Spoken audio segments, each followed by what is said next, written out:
Today, welcome to our second day of our meeting, continuation from yesterday. Today is October the 9th, 2024. Time is 9:06 a.m. We'll do a quick roll call to establish a quorum. Dr. Beth Ann Davenport. Here. Mr. Harold Simpson. Here.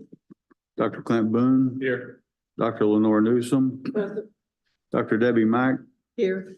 Dr. Brian Jolly. Here. And I'm Rodney Richmond, President of the Board. Looks like we have a quorum. Dr. Kurtley, I'll turn it over to you.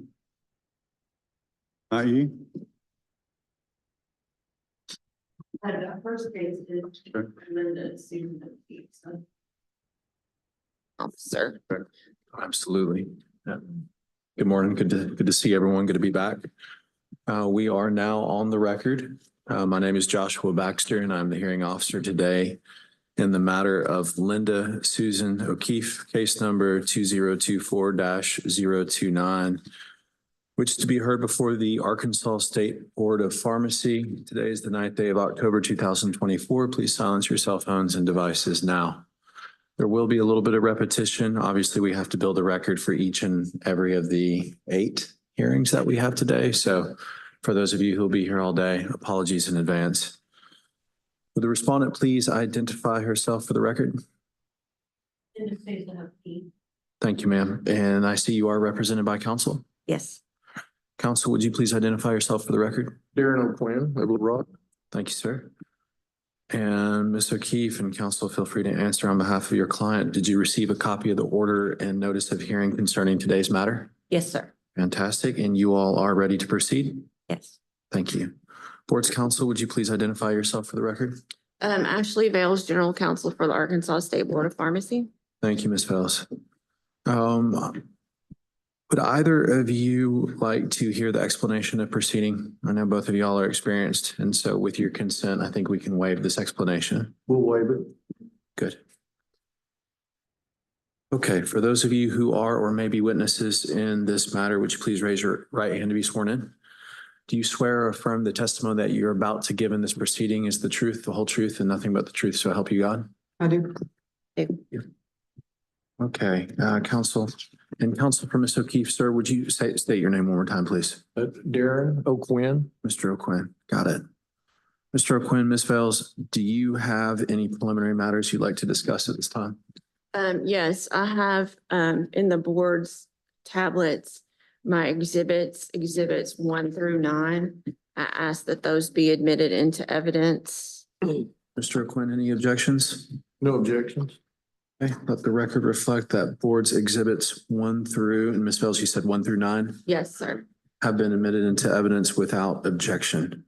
And another motion or preliminary matter, just ask the board to take judicial notice of the applicable Arkansas State Board Pharmacy rules and statutes. So noted. No, yeah, no objection. Okay. The record reflect that judicial notice has been taken of the applicable Arkansas State Board of Pharmacy regulations and what else, Ms. Vales? Statutes. Just the applicable statutes. Thank you. And those are listed in the order of notice of hearing. Fantastic. And Mr. Quinn has some exhibits also in the board's tablets. Okay.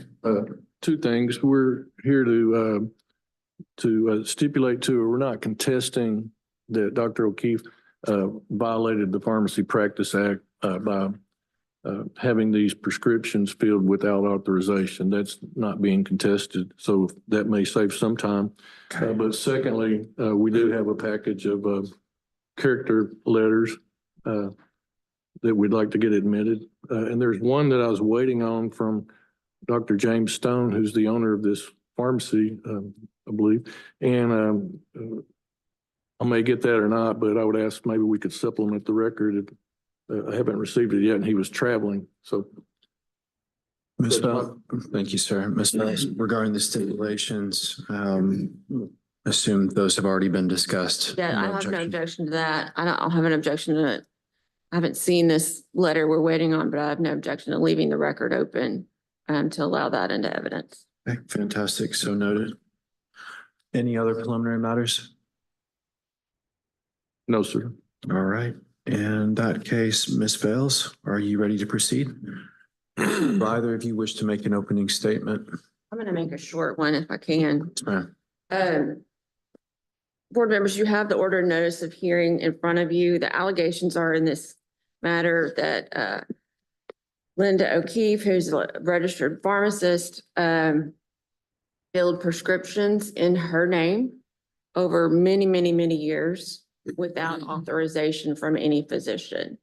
You'll hear from Dr. McCrady, who did the investigation on this case and can outline for you how many prescriptions there were. She had conversations with the doctor whose name Dr. O'Keefe used to get these authorized prescriptions.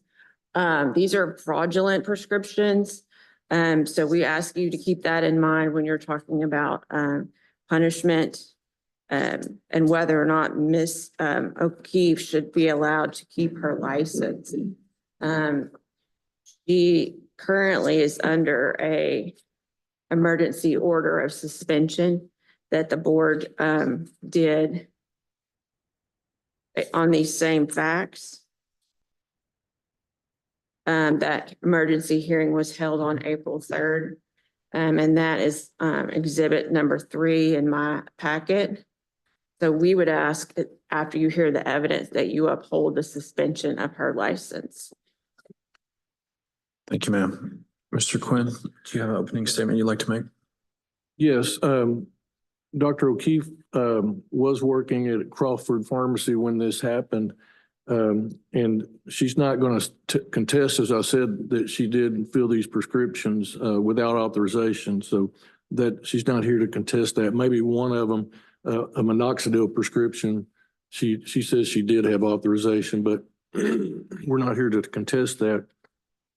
What we're here to do is give some context as to how that happened. She's been a long time practicing pharmacist. She did have an issue about 13 years ago where she went into the program with the Arkansas Pharmacy Support Group and has been 13 years sober since then. These current allegations don't involve any controlled substances, though they were her so-called maintenance medications, no controlled substances. So she'll give the background on what made her, after a long time in pharmacy and knowing that it's wrong, what was the context that she did that, not as an excuse, but just as an explanation as to why she would do something like that. And then she's got her character letters and those types of exhibits. So that's what we're asking the board to do. I think there is, she did also in our exhibits, they're not just all character letters, but she proactively took some continuing education courses, and those are the last 3 pages of our 6 pages of exhibits. Just to try to proactively reinforce the rules in her mind. Thank you. Thank you, sir. Ms. Fells, you may call your first witness. Call Dr. Brenda McCrady. Let the record reflect that Dr. McCrady has been sworn in. Ms. Fells, you may proceed. Dr. McCrady, state your full name and your position here at the Board of Pharmacy. Brenda McCrady. I'm the Assistant Director with the Arkansas State Board of Pharmacy. And as part of your duties as Assistant Director, do you conduct and oversee investigations and complaints received by the board? Yes, I do. And how did the board become aware of the situation with Dr. O'Keefe? We received a phone call from an employee at Cover My Meds that a prescription, a prior authorization form had been sent in on a medication that's under exhibit number 7, and that there was no valid prescription for this medication, that they had called the doctor's office, and the doctor stated that they had not seen this patient in quite some time. So at that point, we started an investigation, contacted the pharmacy where the prescriptions had been being filled, and asked for a patient profile to indicate what medications had been filled over what period of time. We also, prior to doing that, I spoke with Dr. Kurtley. Once we got all of this information, we did call Dr. O'Keefe, and she did admit that she had been doing this for 41 years of practice. And so who did you contact? What doctor did you contact regarding her prescriptions? Dr. English, And what information did Dr. English provide for you? when I spoke with Dr. English, I actually spoke with his nurse and asked if she was an active patient. I was told at that time that she was not. I told her that we had had this complaint, asked about the prescription that the prior authorization was for. She said they had not written that prescription, nor had they written prescriptions for this patient in quite some time.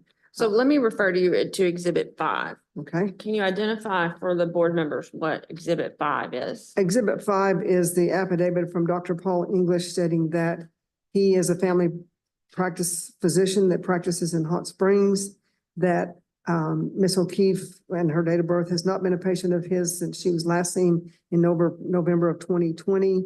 Patient was not seen in the office from 8/28/2012 till 10/17/2017. He reviewed the attached patient profile listing and has indicated with a check mark which prescriptions were authorized by him. Those are left unchecked. He did not authorize.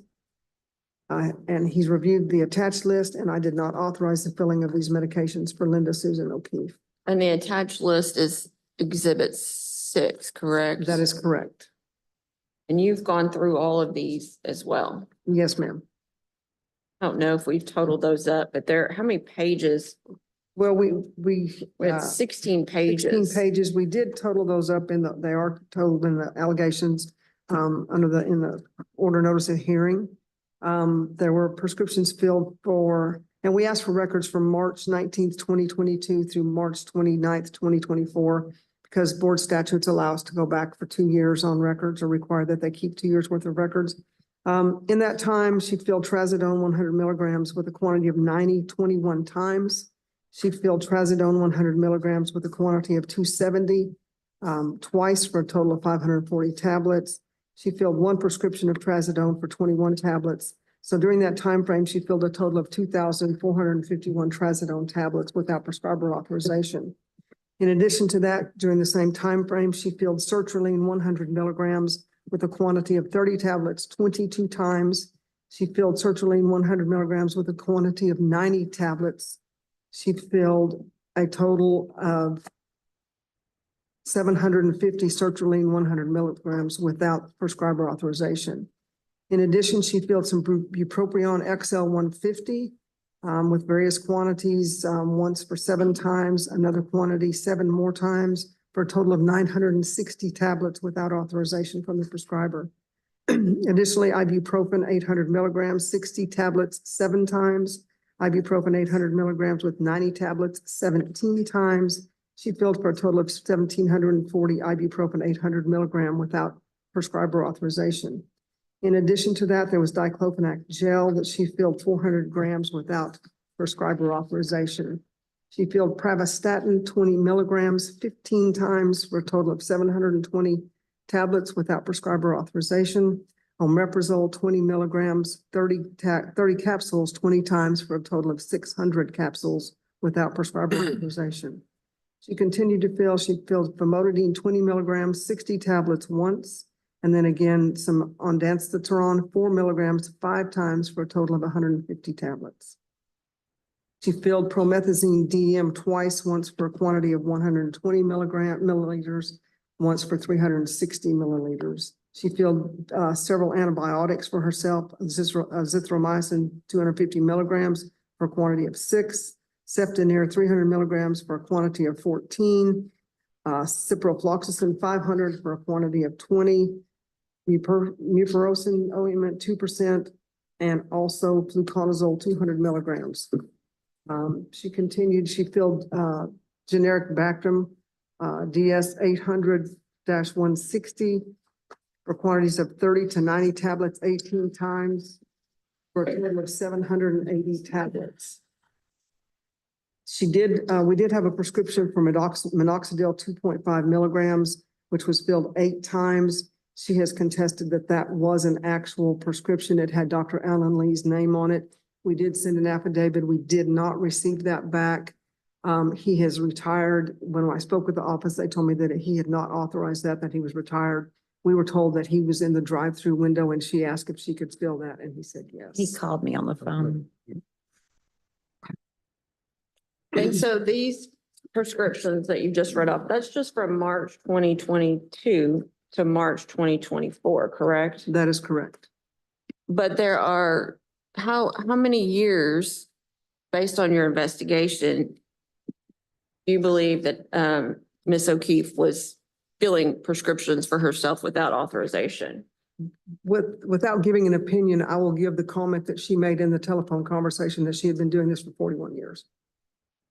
So what was that? That she'd been doing this all of her career for 41 years. And so how would this have had to have worked? She would go and enter this information into their computer system at work herself? She would, there are prescription copies that all say telephone RXs under exhibit number 8. And she would put authorized by Martha or authorized by Marcia, authorized by English.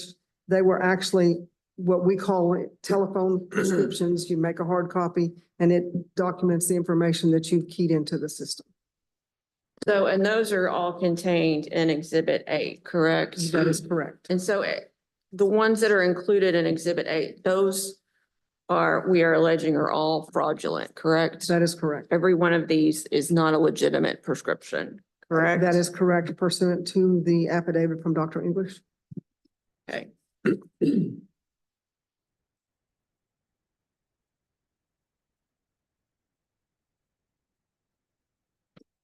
And what, in your opinion, based on the pharmacy rules and regulation that would govern this conduct, do you believe this would constitute dishonorable or unprofessional conduct? I guess I do. And can you explain to the board why? It is pursuant to Arkansas law, in order to fill a prescription, you have to have a valid authorization from a prescriber, which she did not have. As a licensed pharmacist, she knows what the rules and regulations are, or rules and laws are governing her practice, and this is not allowed in our practice. And would this also, do you know, would be considered a criminal act as well, since she misappropriated Dr. English's name in all of this? It would be, and although these are not controlled substances, this still is diversion. Okay, so is it a fair statement to say that Dr. O'Keefe has committed fraud and deceit and misrepresentation in the practice of pharmacy? I believe she has. Does you, as representing the staff, have a recommendation with regard to what should happen to Dr. O'Keefe as a result of her 41 years of committing deceit and fraud? I would recommend that the board either uphold the suspension or revoke the license. Do you have anything else you want to add that we have not gone over? No, ma'am. All right, pass the witness. Thank you, Ms. Pels. Mr. Quinn, questions of the witness? Just a few. Dr. McCrady, good morning. Good morning.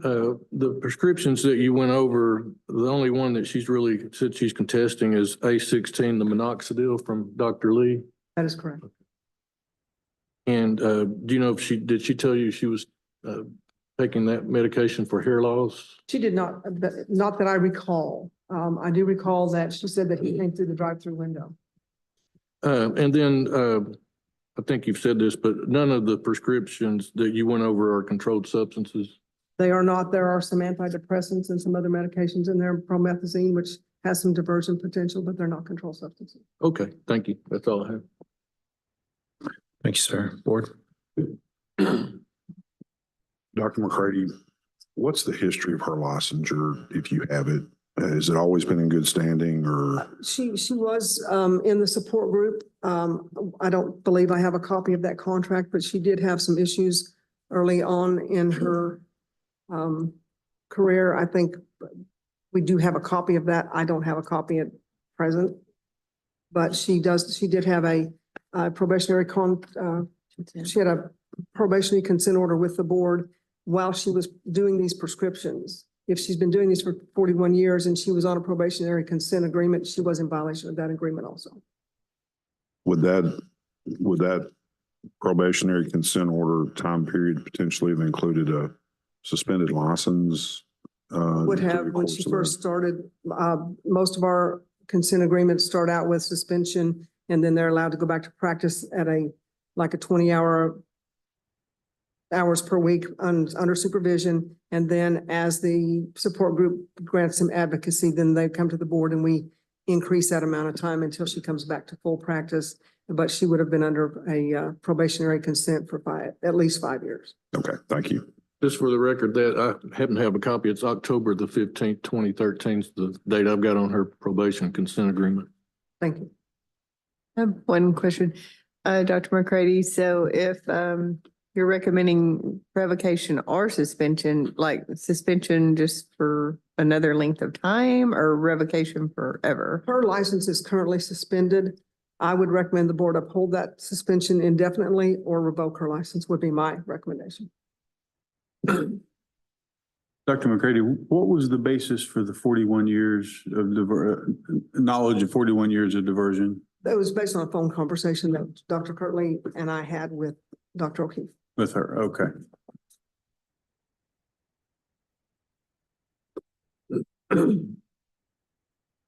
Was that a solicited, or did she just volunteer that information?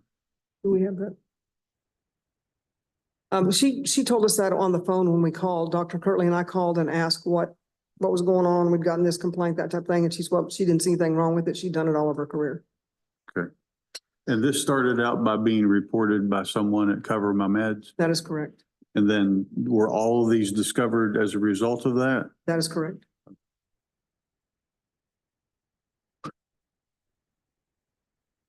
Ms. Fells, redirect? No. Okay. All right. You may call your next witness. Thank you, Dr. McCready. We rest. Thank you.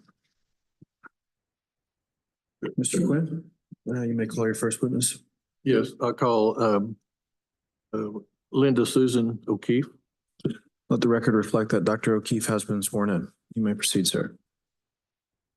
Would you state your name and address for the record, please? Linda Susan O'Keefe. I just moved. It's 116 Rockdale Court, Hot Springs, Arkansas. And how long have you been a licensed pharmacist? Going on 43 years. And other than the incident that we've already disclosed and discussed with the Arkansas Pharmacy Support Group, has your license always been in good standing prior to this? I believe I've been a good pharmacist. Obviously, I've screwed up very badly, but I love pharmacy. Now, you're employed at the time of these allegations, you were employed, or these prescriptions, you were employed with Crawford Pharmacy in Hot Springs? You have to answer yes or no. Yes. Okay. And how long had you been employed by Crawford Pharmacy? 11 years. And we stated at the outset of the hearing that James Stone had been trying to send in a letter of support. Who is James Stone? The owner, Okay. the pharmacist. Yeah. And is he saying that you're eligible for rehire if the board allows you to have your license back? Yes, he wants me back, but And your license has been suspended since, I believe, April the 3rd, 2024, the emergency suspension? yes, sir. And you admit to filling personal prescriptions for the maintenance medications that Dr. McCrady listed without authorization, correct? Yes. Now, you did have one, I guess, exception, and that's the minoxidil. And I don't want to belabor that, but can you just briefly say what's your contention on the prescription and allegation A16 minoxidil? Excuse me, I'm good friends with Dr. Lee. When he calls in his prescriptions, we talk 30 minutes or more, we're friends. And he called in a prescription for his wife, Susan. And for minoxidil, well, I had just lost 45 pounds and I lost all my hair due to my husband's death. And I asked him if he would write that for me. And he did. And he said, take it till you don't need it. So And so that's the only one you're really have any dispute at all over out of the prescriptions Dr. McCrady went over. Right. Okay. So let's go to how this happened or why this happened, when this happened. Can you kind of give the board the background? I believe you last saw Dr. English. Dr. English wrote all of, or was the doctor on all these prescriptions, correct? Except for Dr. Lee. Yes, You saw him last in 2020? and at that time, he said, just continue your home meds. Dr. English would ask me what I wanted to take. My meds had not changed in 20 years. And then in 21, those will run out. And my husband died at the end of December in 21. I kind of died myself. And I haven't been thinking right. It's my fault. I'm wrong. I don't know. It's embarrassing. I've completely put myself in financial. I'm just sorry. I wasn't thinking. I mean, I didn't go out of the house for a year really, except to work. I didn't want to go to the dentist. I didn't want to go to the doctor. I didn't go anywhere. I'm going Except to to work. object to relevance. Given the context of how this, when this occurred. This year, I'm feeling a little bit better. Let him rule.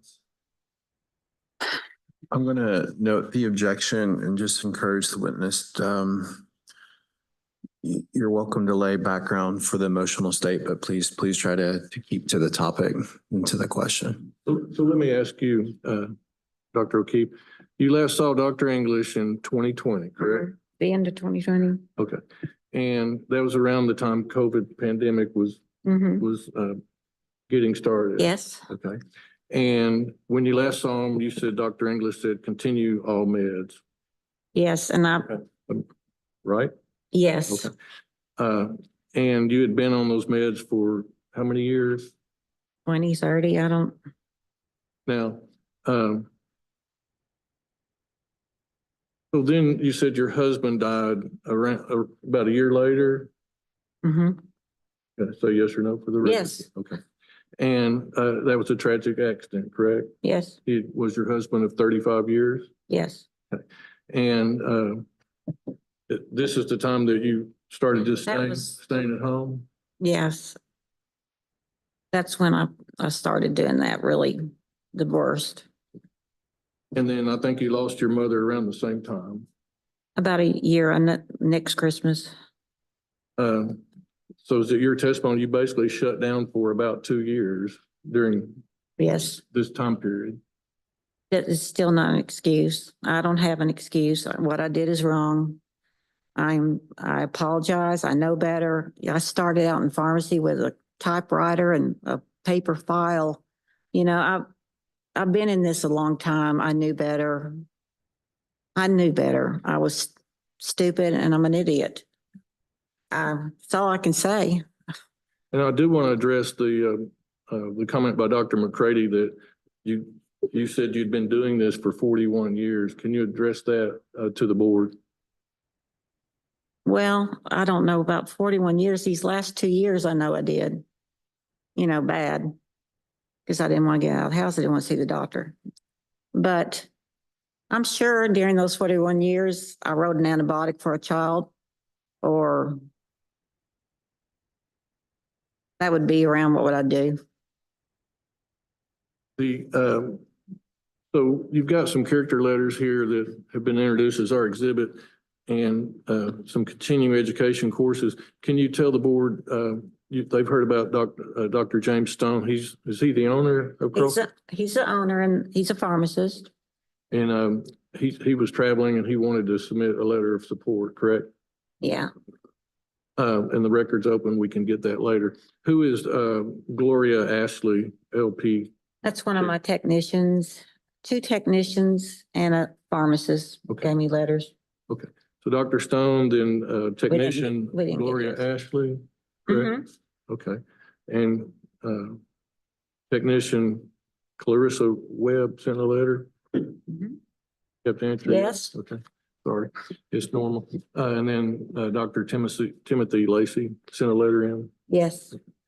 And then what are these, in the last 3 pages of your 6-page exhibit, what are these continuing education courses? Can you just describe for the board why you took Fraud those? and waste, federal pharmacy law, ethics. And you just took that to reinforce what you already knew before you did this, correct? Yes, sir.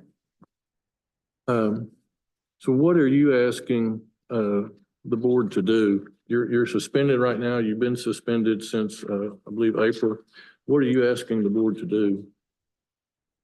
I've only got a few years left to work anyway. I mean, I'll probably retire. You know, I'm 67.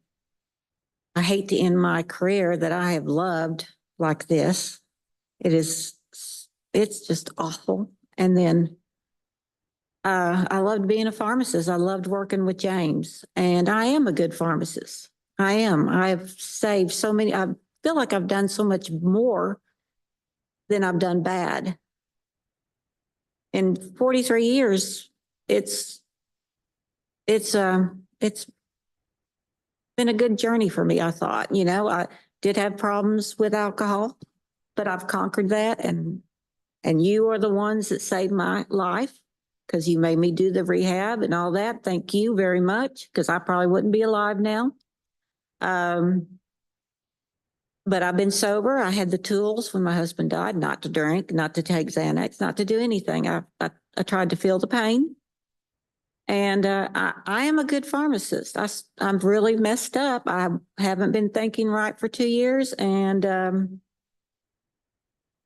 I didn't think it was.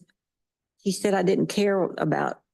Yeah, I do care. I do care about what I've done. I mean, I don't have an excuse.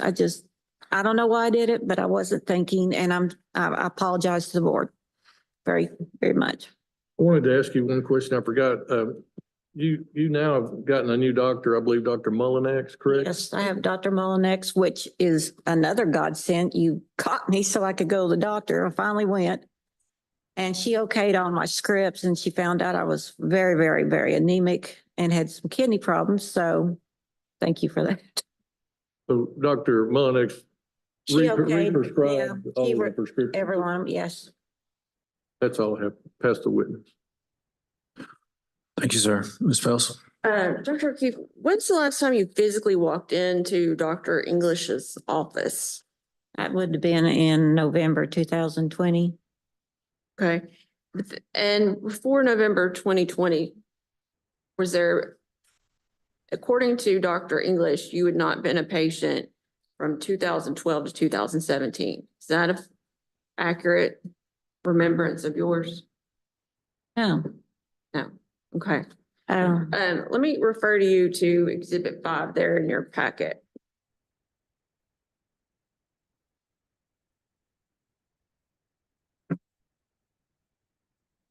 And if you could, read numeral 3 for me. read it.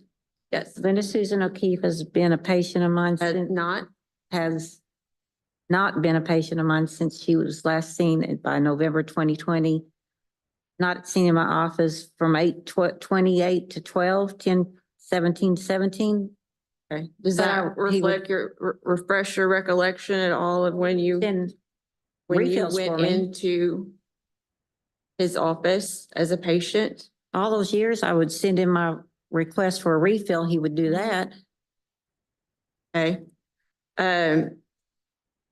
And if you look at paragraph number 4 and 5, it says that Dr. English did not authorize filling or refilling of prescriptions that are indicated in the next exhibit, number 6.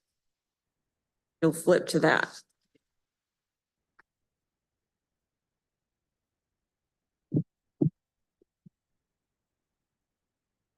And if you'll notice, do you see the dispense dates on that document?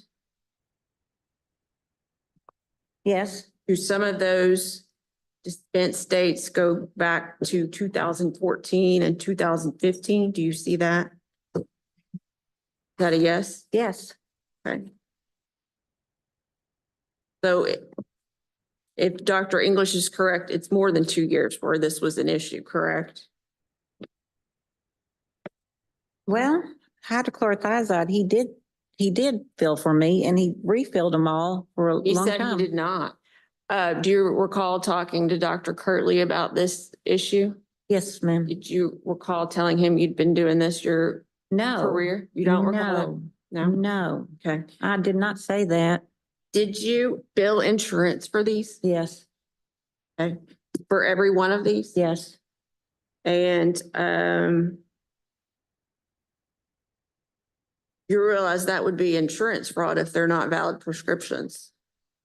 I'm gonna object to the form as to trying to say it's a crime or not. I don't think she knows that as a lay witness. So Well, as a pharmacist, you should know whether or not I'm very aware of it now.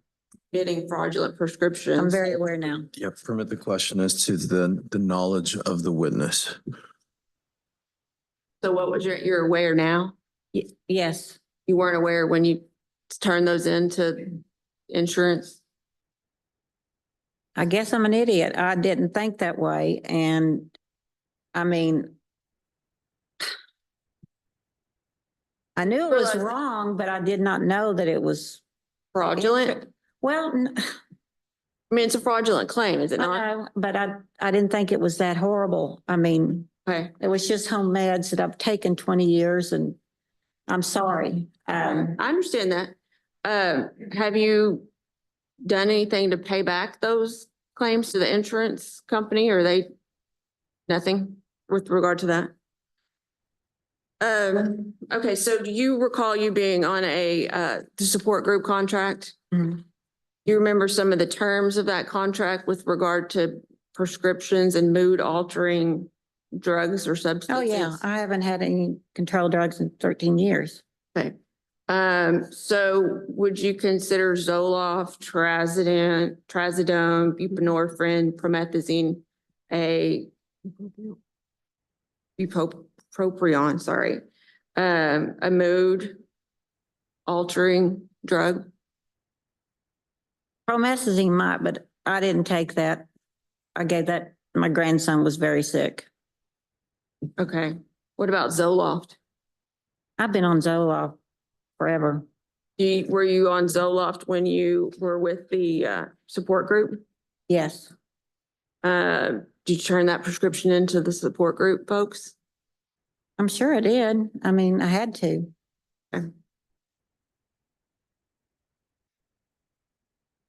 So the promethazine you gave to your grandson? He was very, very ill. So you wrote a prescription in your name for that Yes, and gave it to your grandson? yes, he was sick and no one was taking TRICARE. So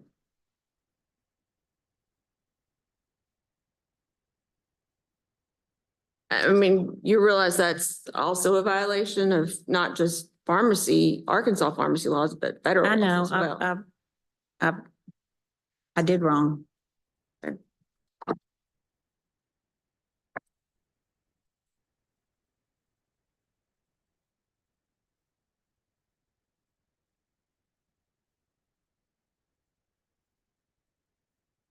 I'll ask the witness. Thank you, Ms. Fells. Board? Questions of Dr. O'Keefe? Yes, sir. I understand we're here on a licensure issue, but I have two peripheral matters I'd like to make sure I understand. Are you saying that that the criminal justice system had no involvement at all with this matter? There was no criminal investigation or charges? Or No, nothing, okay. And I'm assuming that all of the drugs that were involved here were paid for by your insurance company? yes, sir. Has there been any claim or demand No, from the insurance company with regard to that? no. do you know what the approximate amount that the insurance companies, what the insurance company's share of those drugs was? A Just lot. Can you I don't give know. us a close, just an estimate of some kind? We're talking tens of thousands of dollars or Probably hundreds of dollars? 10,000. Thank you.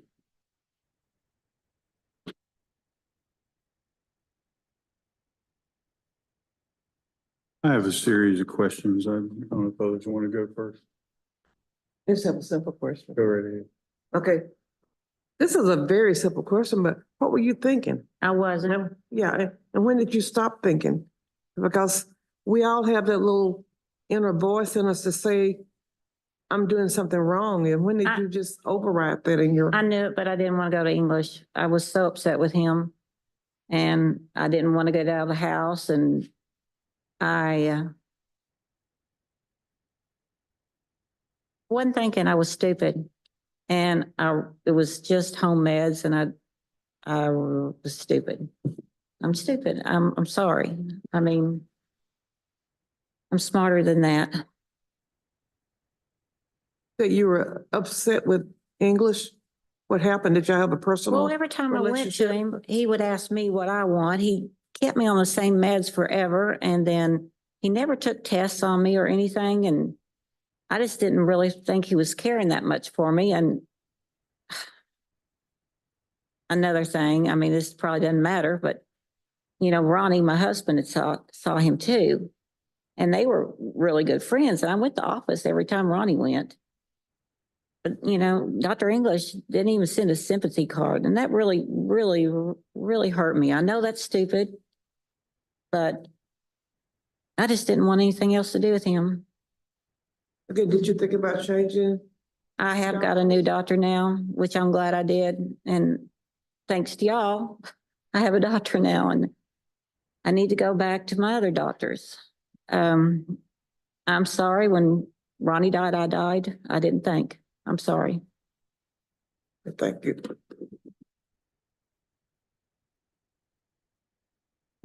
So you dispute that you made the statement to the board staff that you had done this over the course of your career?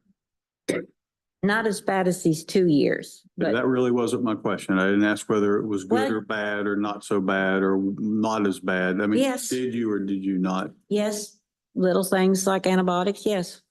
So you did Mm-hmm. prescribe drugs on your own volition over the course of your career? Yes. Okay.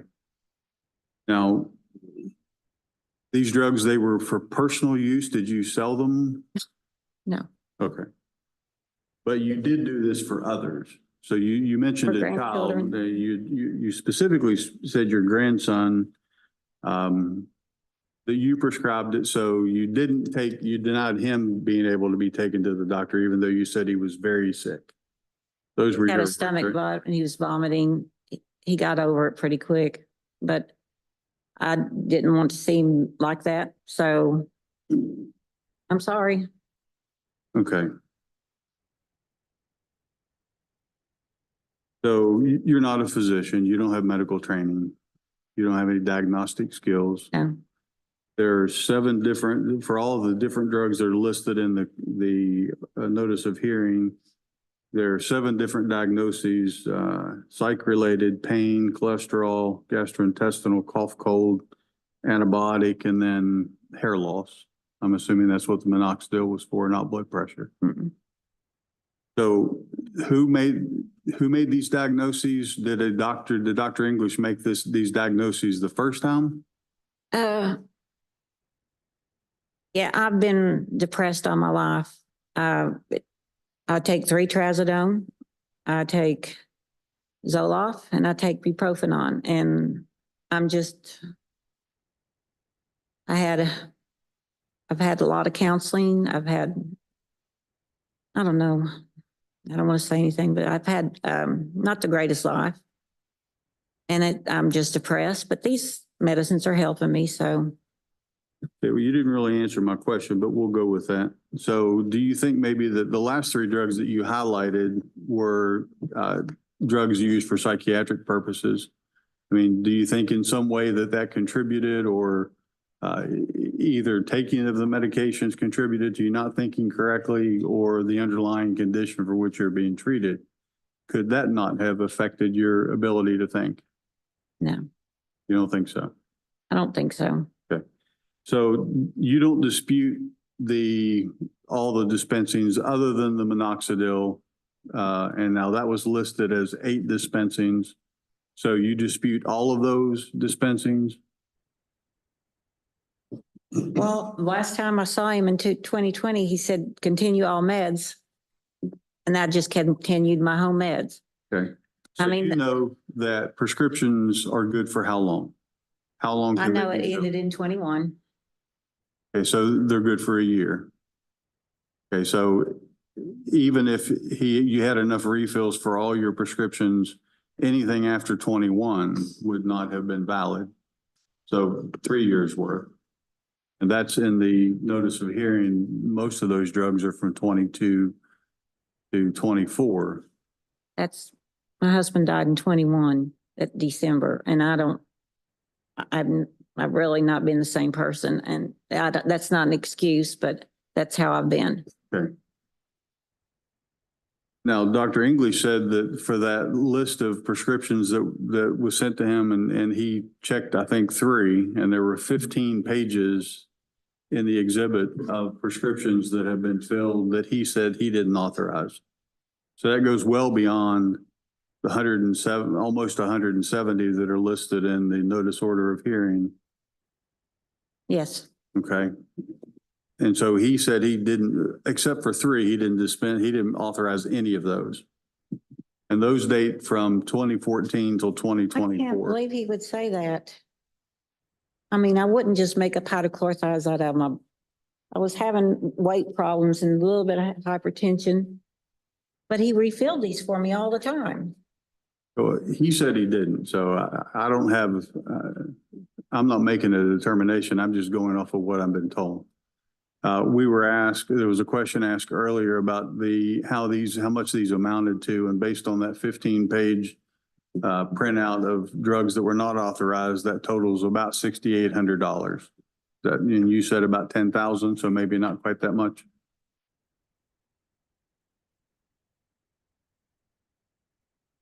That's all I have. Thank you.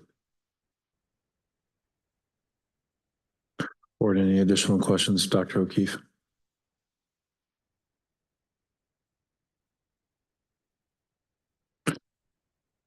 Okay, redirect. No questions. Okay. Thank you, Dr. O'Keefe. Mr. Quinn, any additional witnesses? We rest. Thank you, sir. Closing statements. Yes, ma'am. Dr. O'Keefe has come to tell you that she's a good pharmacist. I mean, I take issue with that. I don't know how you could be a good pharmacist and continually break the law. This is not some innocuous rule that we have. I mean, the general public knows that doctors write prescriptions, pharmacists don't. She doesn't understand that. She's continued to violate this law the entire time of her career. She's writing prescriptions for herself without authorization. She told you today she's writing prescriptions for her grandson without authorization. This just can't be allowed. I think you need to send a message to Dr. O'Keefe, as well as, 300 people usually watch these hearings. This cannot be what the standard of the profession is. She has committed fraud and deceit. These are criminal acts as well. She has violated insurance laws and committed fraud in that way. We've all had deaths in our family, and she points to that, but that doesn't excuse any criminal activity or any violation of your professional code of conduct. And I appreciate that she's done some CE. I just don't know that you can, if you don't know that rule from the very beginning, I don't know that a CE is going to help you figure that out. So we would ask that, in light of everything that's been presented, you have the list of prescriptions. They go back several years, not just 2 years. Her out-of-pocket amount is $6,000, 6,000 plus. I can't imagine how much the insurance was billed fraudulently. I mean, these are ongoing actions that violate board rules.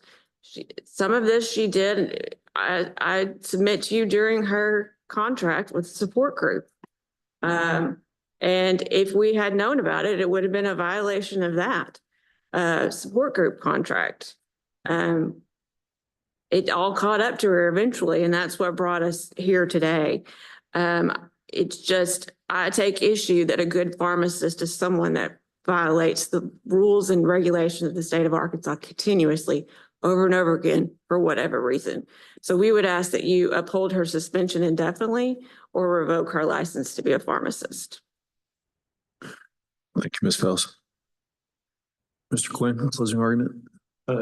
Just briefly, Dr. O'Keefe has admitted doing wrong and that she did this wrong during a difficult period in her life, that she did not use that as an excuse. She used that as context. It was also during a worldwide pandemic. That doesn't excuse it, but that's the way it happened. She was taking home type medicine, maintenance type medications, and at least they weren't controlled. So what she's asking, she's been suspended and she's willing to serve out a suspension that the board deems fit with any kind of conditions that the board deems fit. But she does want to have her license back and not end her career like this, and basically get back involved in life that she's kind of been disengaged from for a period of time. And her boss, Dr. Stone and Crawford Pharmacy, is standing behind her in this if the board sees fit to grant her license back. Thank you. Thank you, sir. At this time, we'll go off the record for the board's recess for deliberations and decision regarding the findings of fact and conclusions of the law. Once the board reaches a decision, we'll go back on the record. We're off the record. Do we have any discussion points we'd like to? That situation.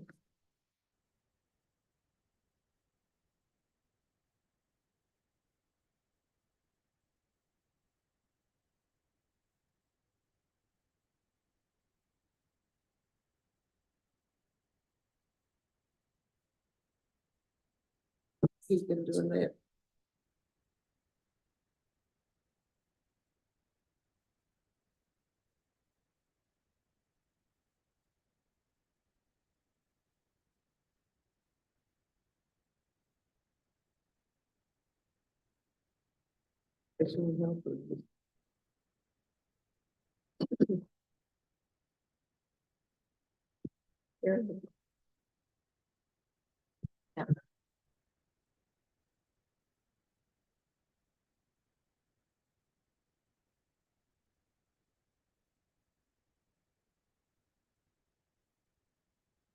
If we could individually weigh in, Mr. Simpson, your thoughts?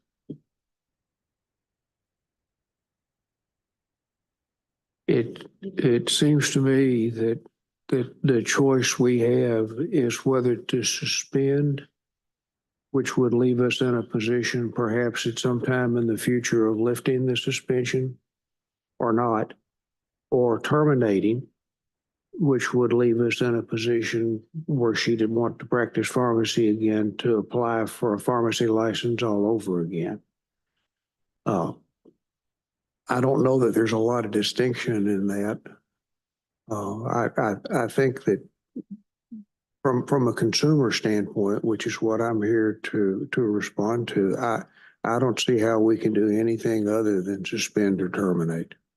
These were intentional acts. They were repeated. They were numerous. They involved multiple rule violations. I don't think we have any choice but to do one or the other, and I would be agreeable to doing either.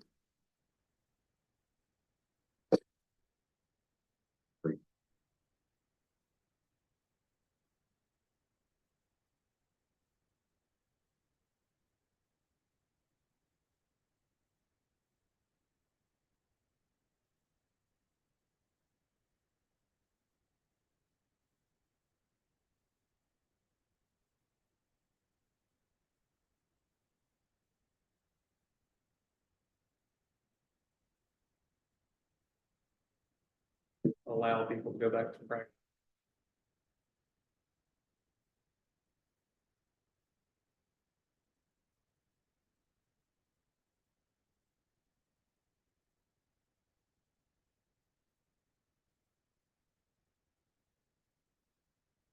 I don't think.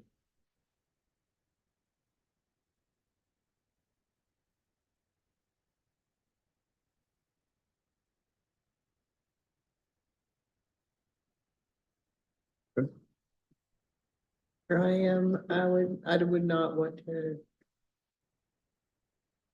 That I think it.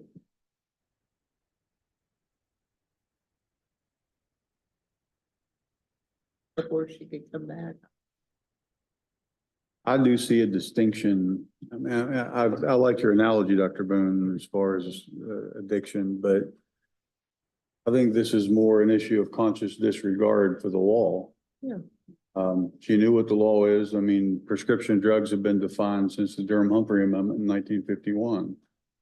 And collateral measures, i.e. being diagnosed by a physician, are what's required be to use a prescription drug, and they're only good for 1 year. But this has been going on for at least 10 years. So to me, it doesn't seem like an addiction. It's just practicing above the law.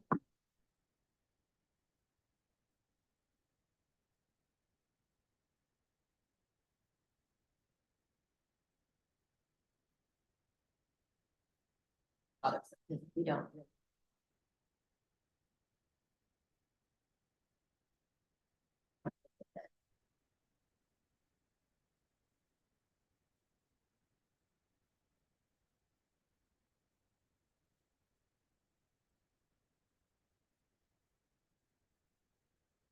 Don't say it. The proof is.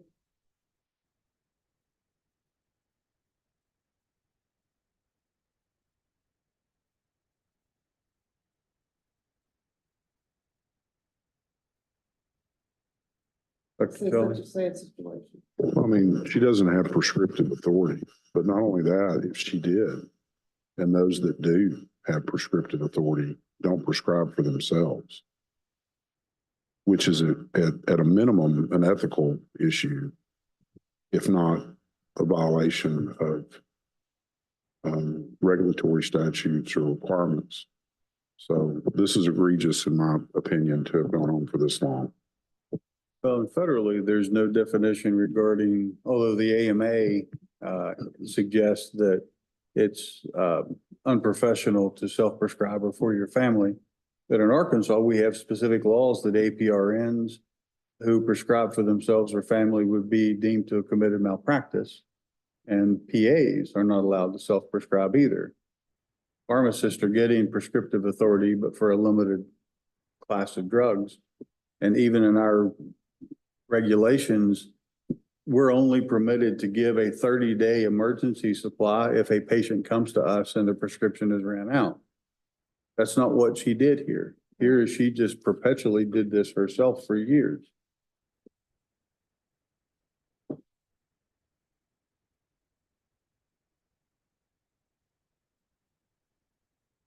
Discussion, I think there's some consensus that it's fairly egregious. Are we at the point to make a motion? Okay. Oh, you don't want to make a motion? No, I don't know. So if we were suspending, we'd have to come up. Or revoking, that would.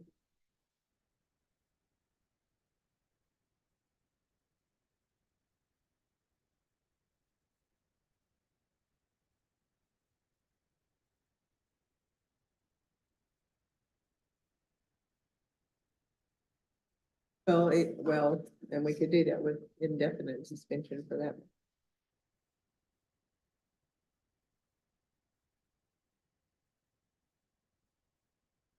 Minimum before she comes back, so it wouldn't be next meeting. Show that they're performed.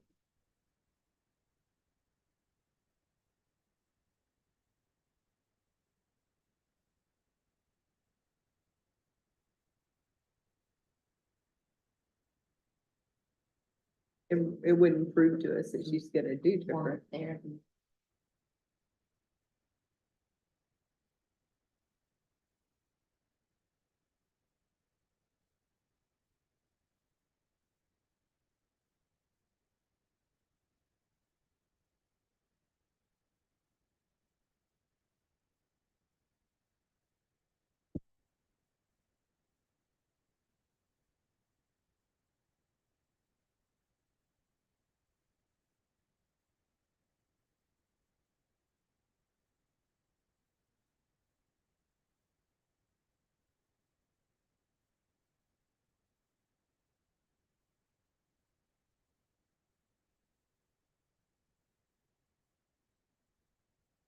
So there's 17 and I enumerated them and added them up. It's about, yeah, there's 17 allegations, but 170 documented refills during an approximate 2-year period, Just a few years. just that 2-year period, It's just- all of which were post-pandemic.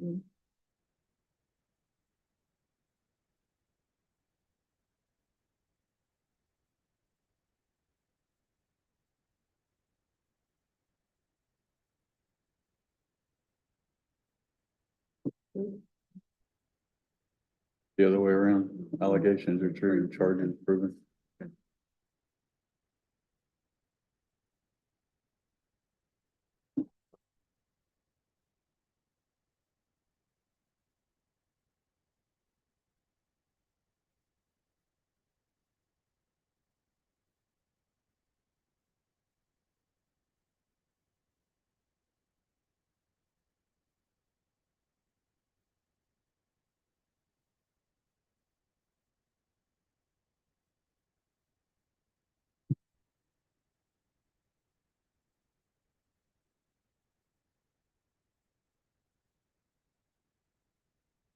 Well, I'll take a shot at it if we're ready for a motion.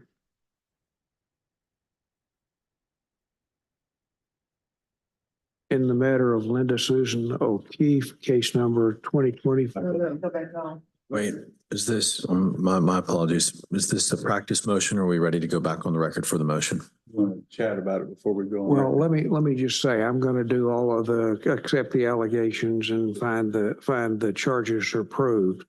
I didn't see, is there a specific allegation with regard to the hair? Yeah, 15 and 16. Which one? 15 and 16. A 15 and 16. Okay, so I'll leave 15 and 16 out with regard to our findings. And the recommendation would either be termination or indefinite suspension. How do you all feel about one or the other of those?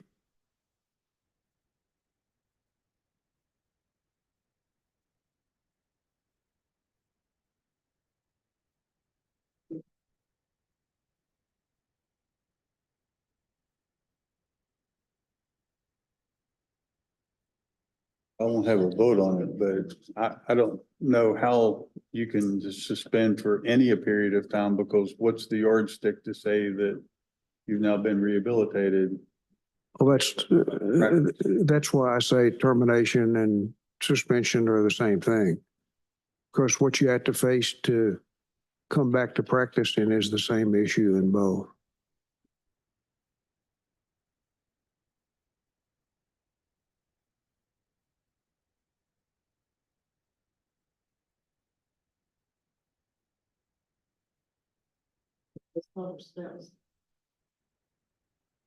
Go outside, but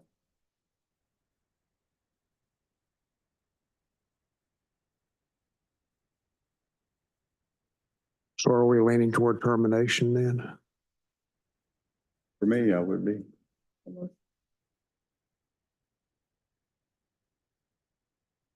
mean, the way back from termination is to reapply, correct?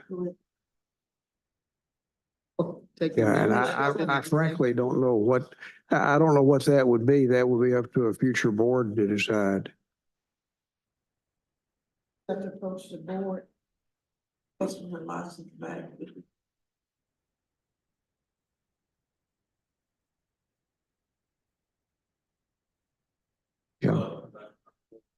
Yeah, but still, at this definite time.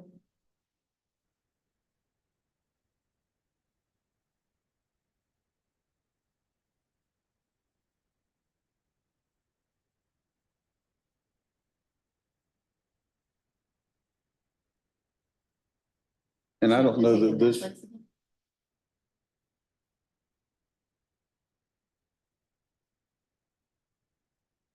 Not necessarily.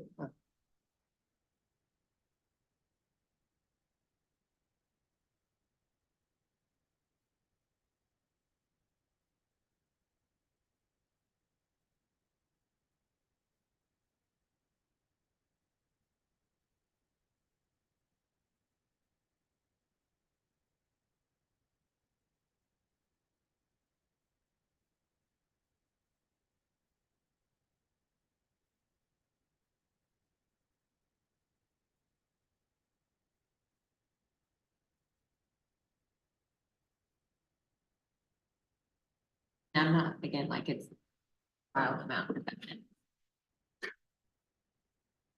Could, 40-something years. maybe it would help if we could think about what type of action worse than what was done here would justify termination as opposed to suspension.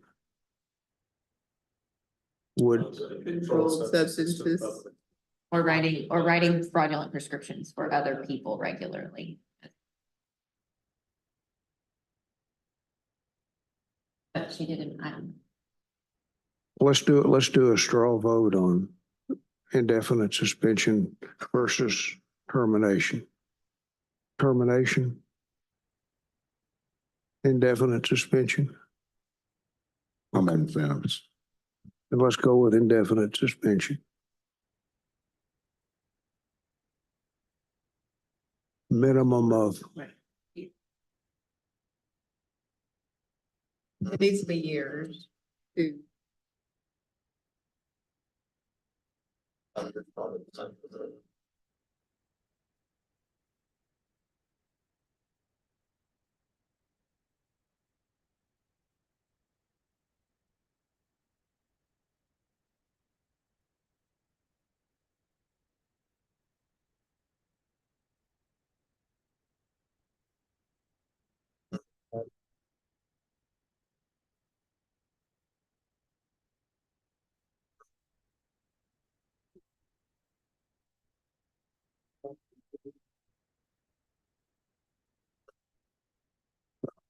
Heard of this dollars of principal. And then the board at that time.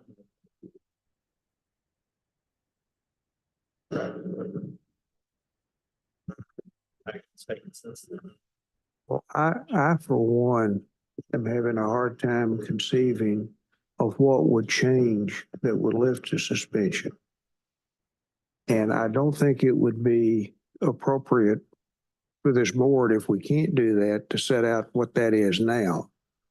So it seems to me that if there is a suspension or a reapplication license after termination, whether circumstances have changed sufficiently to allow the license to be activated again, I think that's up to the future board. I think basically all we can do is to terminate or suspend today. And I really don't know how you would suspend indefinitely for a minimum of, say, 5 years without creating some implication that something could happen after 5 years, or the mere passage of time alone would be enough to justify relicensure. I'm sorry. I don't know the practices. Punishment. Like it's both financial and.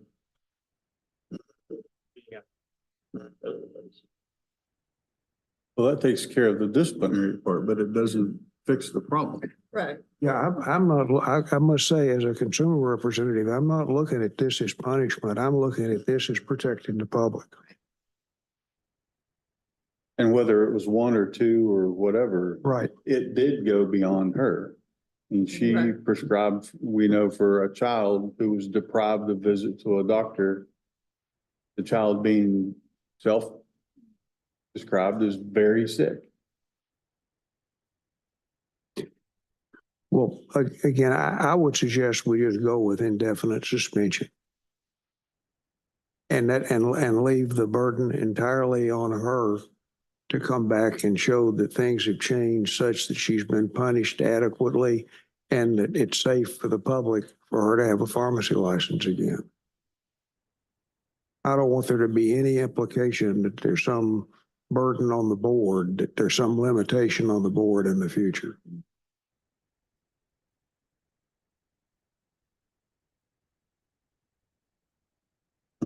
I'm sorry, What type of time are you talking about?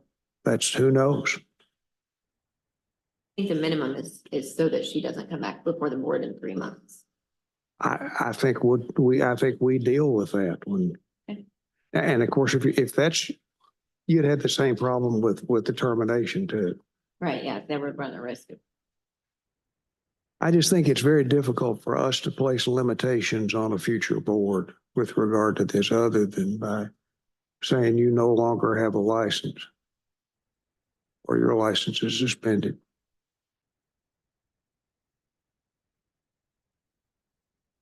Well, are we still with suspension as opposed to termination? Has anybody changed their mind on that? No, but I agree with you. I don't think we should put any parameters around the indefinite suspension. Okay, then the other.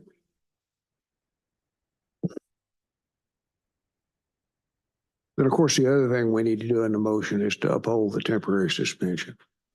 But that's, Are we ready to go back on the record? are we ready? Let's go back on the record then.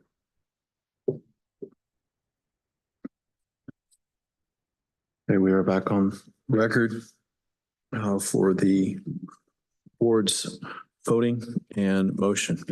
I have a motion. In the matter of Linda Susan O'Keefe, case number 2024-029, the board finds that all of the allegations in the order and notice of hearing, with the exception of A 15 and 16, are approved.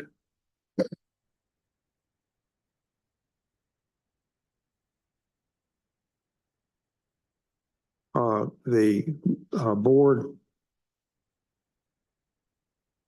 finds that charges C1 through C4 are approved. And as a result of those findings, the board takes the following two actions. One, it upholds the prior temporary suspension. And two, it suspends Dr. O'Keefe's pharmacy license indefinitely. We have a motion by Simpson. Is there a second? I'll second. We have a second by Dr. Jolly. Any additional discussion on the motion? Seeing none, all in favor, say aye. Aye. Any opposed?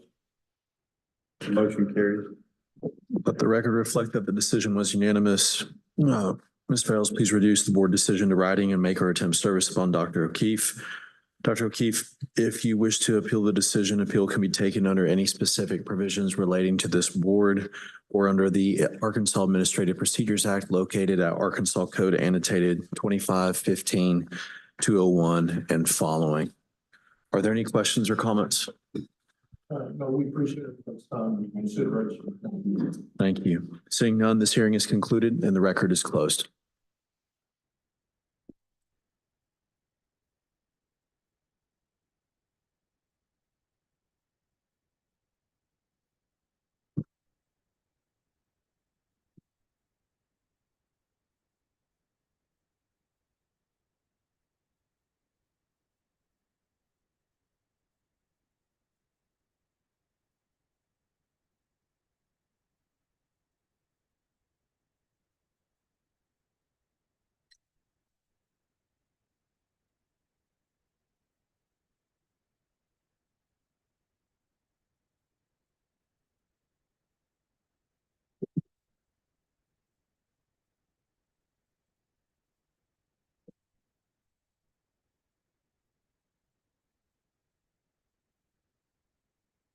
we have to fix it.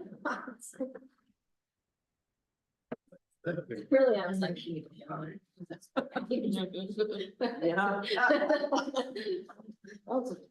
Yeah.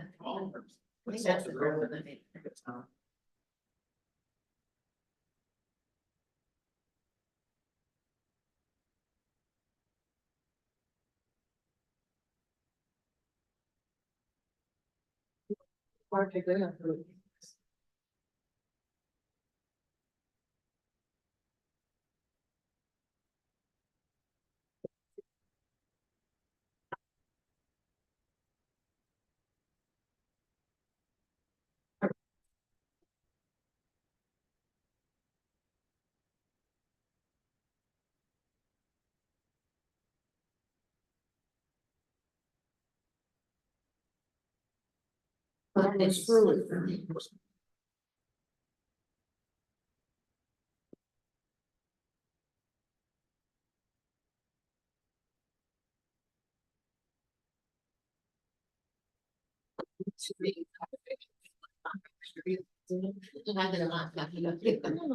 Are you recusing?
Okay, we are back on the record in the matter of Miss Dr. Karen Bond. Dr. Karen Bond, case number 2024-029. It's the military guy. I may spell out those numbers right. Before the Arkansas State Board of Pharmacy. My name is Joshua Baxter, and I'll be the hearing officer today in your matter. Today is the 9th day of October, 2024. Please silence your cell phones again now if needed. Would the respondent please identify herself for the record? Aaron S. Bond. Thank you, Dr. Bond.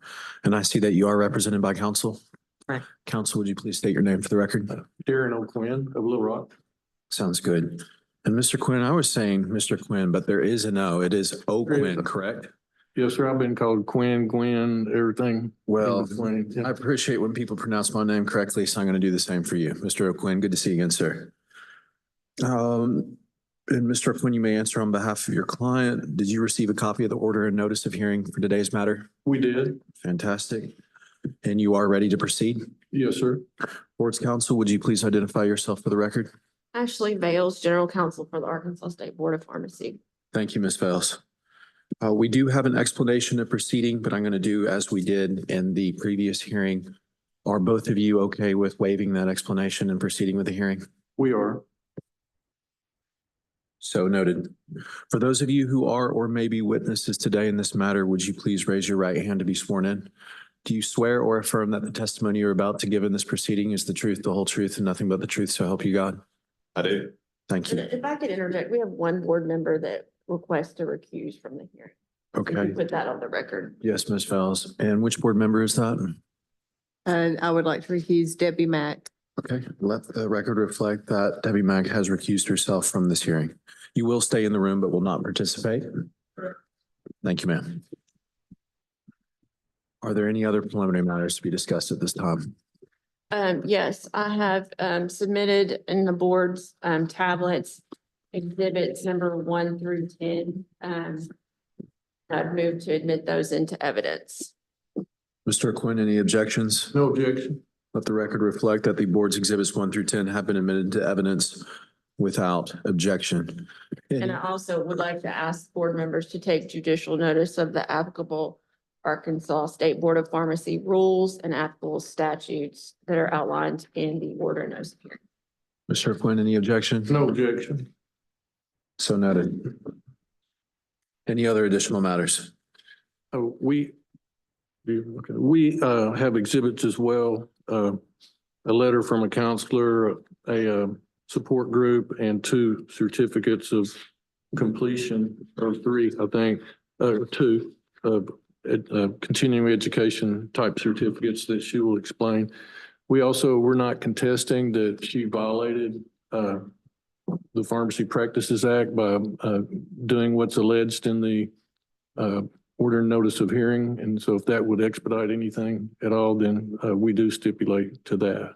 We were just here to talk about why it happened and what the appropriate punishment would be. Okay, we'll break that down into 2 issues. First and foremost, the letters from the counselor, and who else do you say, Mr. O'Quinn? There's a letter from a counselor, there's a support group, and then there's 2 continuing education type certificates. Counselor, support group, and 2 continuing education. Ms. Fels, any objection? No objection. Okay, those have been admitted without objection. And then the stipulation, not debating that it happened. Just state that again a little bit more clearly for the record, sir. We're not debating or we're not contesting that there was a privacy violation. We're here to give some context as when and how that happened, and ask for an appropriate punishment. Yes, sir. Ms. Fels, any objection to that stipulation? No objection. So noted. Any other preliminary matters? Okay, and I do want to issue just a caution. Obviously, there is some private health information, PHI, which will be discussed. Please do not use names and avoid any and all references to that PHI. There will be a video that will be played during this hearing, and at that time, we will go off the Zoom, and so that will be only for those in this room. Phone call. Phone call. Yeah. All right, let us proceed. Would either of y'all like to make an opening statement? Ms. Fells, Mr. O'Quinn? I would briefly. Yes, ma'am. Please proceed. Members of the board, we're here today. Dr. Bond has committed violations of HIPAA laws. What she has done in either out of anger or some other emotion, she went into the patient profile of patient A of Walgreens where she worked. Patient A happens to be the girlfriend of her ex-husband. She looked at that patient profile without authorization, violating the terms of her employment at Walgreens. She was fired for that. After looking at the patient profile, she then attached it to an email and sent that out to several people. All of those emails are in your packet. She described patient A in a derogatory manner and interpreted her medical records in a way to disparage her. She sent that email to family members, to neighbors, even one of our board members. In reaction to that, we had conversations with her as a staff. Dr. Kurtley admonished her. I sent her a cease and desist, telling her not to send it to anyone else. And yet she persisted and sent it to neighbors and people like that. We've been contacted by patient A on more than one occasion. And we find this to be an egregious violation of the pharmacy board statutes and rules. And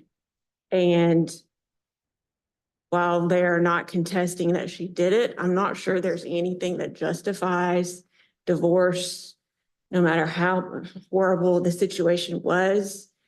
It would be illegal and unethical and unprofessional for her to go into someone's patient profile and disseminate that information out to the public, which she did repeatedly. So you'll hear from Dr. Kurtley in explaining how this came to the board's attention, and you'll have evidence in writing in your packet of how she took the patient profile information and disseminated out to people that weren't entitled to it. She is under a voluntary agreement of suspension of her license. It's in your packet number 3. That was signed by her on July 3rd.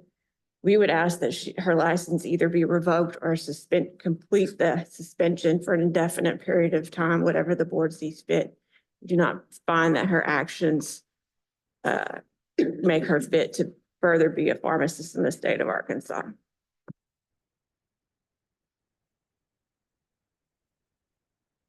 Briefly, yes, Dr. Bond has been a pharmacist for 35 years without complaints before she did what she understands was a terrible deed and error in judgment. When she was confronted with this initially by Walgreens, she accepted responsibility and admitted it.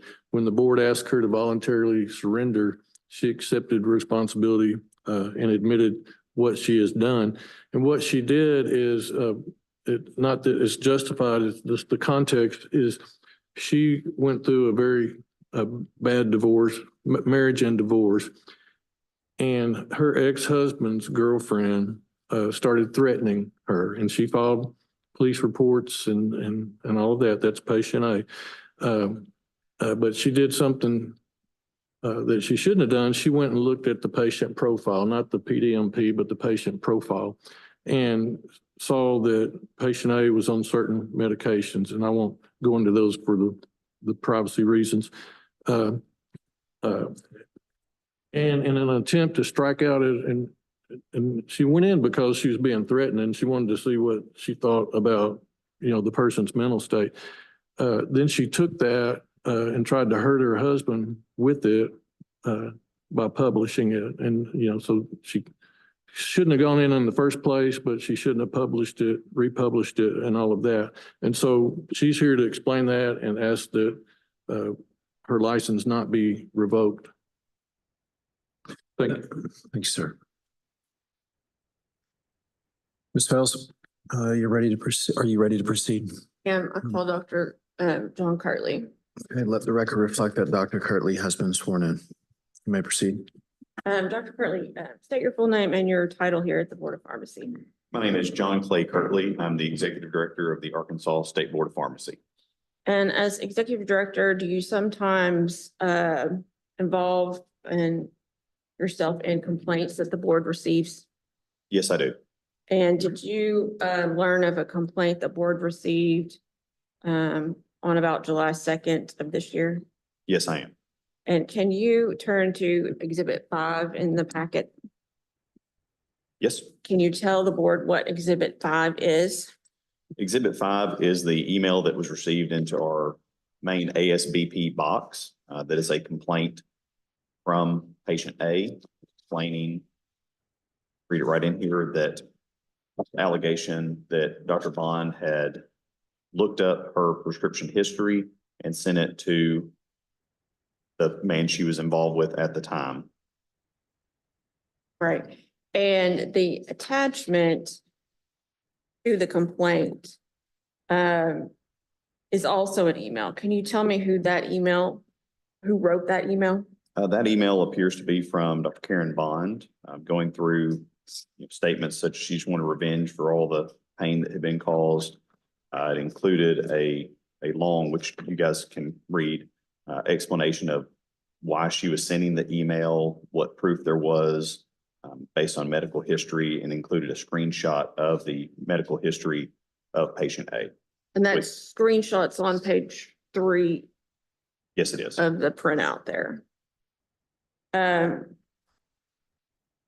you've reviewed this email more than once, correct? I have. In this email, does she talk about patient A's medical history? He discusses allegations given the medical history of the patient, as well as accusing the patient of other various undesirable attributes. And I'm not going to ask you to read that, but it's mostly the bulk of that is on page 2 in the, let's see, second full paragraph. Is that correct? That is correct. And did she talk about being fearful of patient A's mental health? I do not recall seeing that in this email chain. And did you have an occasion to talk to patient A on the phone? Yes, I did. And what did she discuss with you regarding this email? Patient A indicated to myself and board staff that this information was not only shared with the man that she was involved with, but with other neighbors, friends, and other people, both in context of what was in it, but also the various unflattering allegations against her. And what did you do next as part of the investigation? So we reached out to Dr. Bond. We also reached out to Walgreens to see if they could tell if this information had come from their system.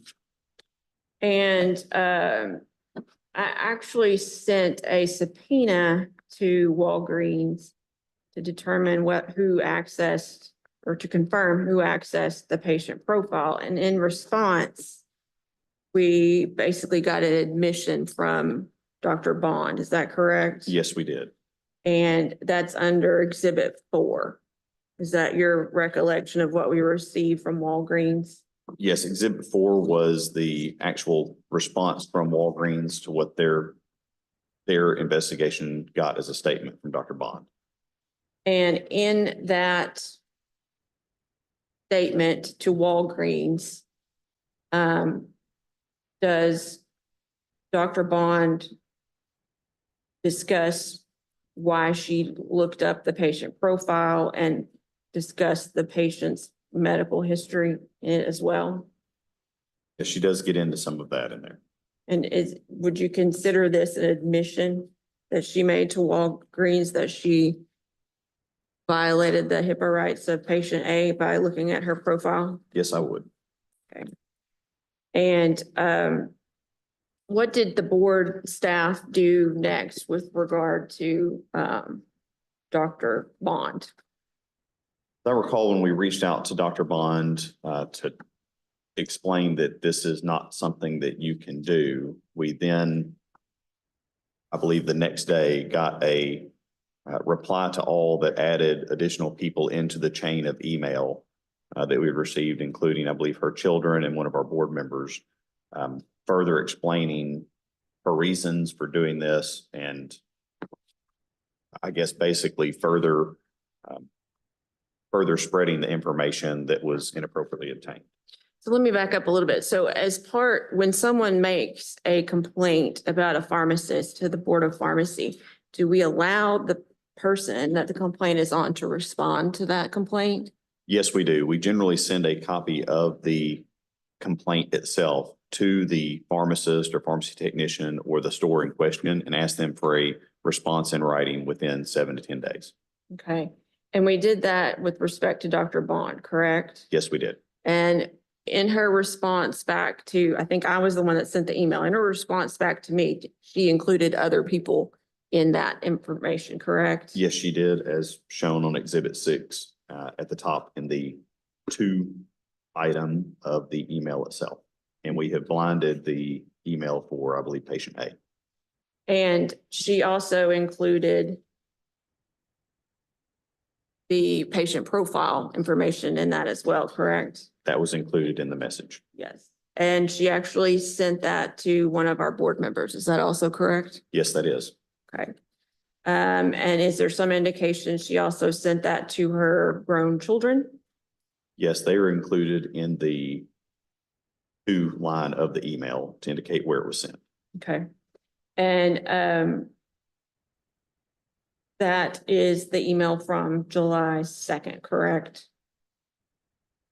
Yes. From Karen Bond to me and board members and family members, correct? That is correct. Okay. And once we received that, I guess what did you instruct me to do?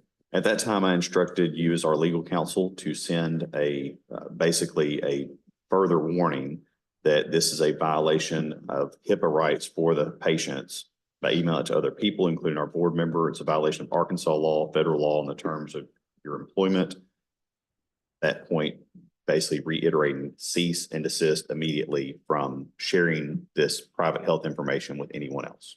All right. And did we also make a phone call to Dr. Bond? I believe that we made a phone call to her and then she called us back.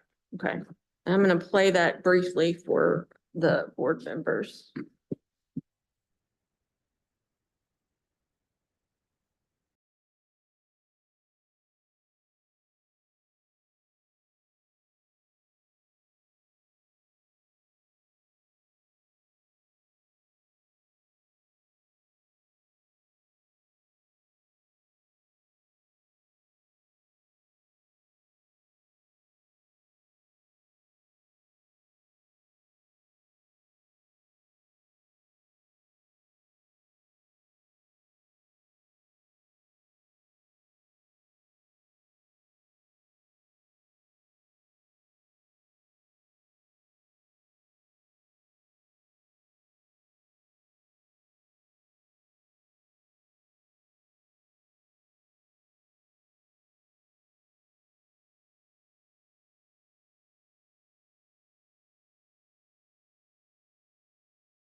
All right, Dr. Kurtley, so that was roughly a 20-minute conversation that we had with Dr. Bond on July 3rd. Is that correct? That's correct. And in that conversation, you said you've never seen a situation like this before. Is that also a true statement? That is correct. Okay. And you also said, please don't send any emails to anyone. I said that several times. And I sent her in my email, the word cease and desist, correct? That is correct. But the board received a second complaint. Is that correct? That is. Tell me the date, or first of all, tell the board members what exhibit 8 is. Exhibit 8 is a second complaint from patient A saying this was sent to the gentleman's best friend, neighbor that evening. It is a little bit hard to follow, but if you look through it, you can see there are statements back and forth between two people. It looks like there's almost a text stream that has been condensed into a page where it looks as if Dr. Bond is saying half of the message, and then there are highlighted parts where it'll say, you know, this is Carrie, and that is the other person responding back to her. And this email was not given, or was given to the board on what date? This came Wednesday, July 10th, 2024. And what was this complaint from the second complaint from patient A solicited from us? It was not. We actually thought we were probably done with hearing anything else about this. And at the conclusion of that phone call that we just played, did we send a Dr. Bond a permanent surrender as well as a voluntary suspension? I believe we sent both and got back, actually prior to that date on July 8th, a voluntary suspension, which is under tab 3. Mm-hmm. Have anything else that you want to add with regarding this situation with Dr. Bond? It was our impression at the time that Dr. Bond's intent was to very quickly move out of the country, that she was planning to move and was not going to be in the States anymore and would no longer need her pharmacist license, which we thought at that point, maybe this was put to rest permanently. I'm going to pass the witness. Thank you, Ms. Fells. Mr. O'Quinn, No questions. board. Just one question. Do you know how many people were exposed to the email threads in total?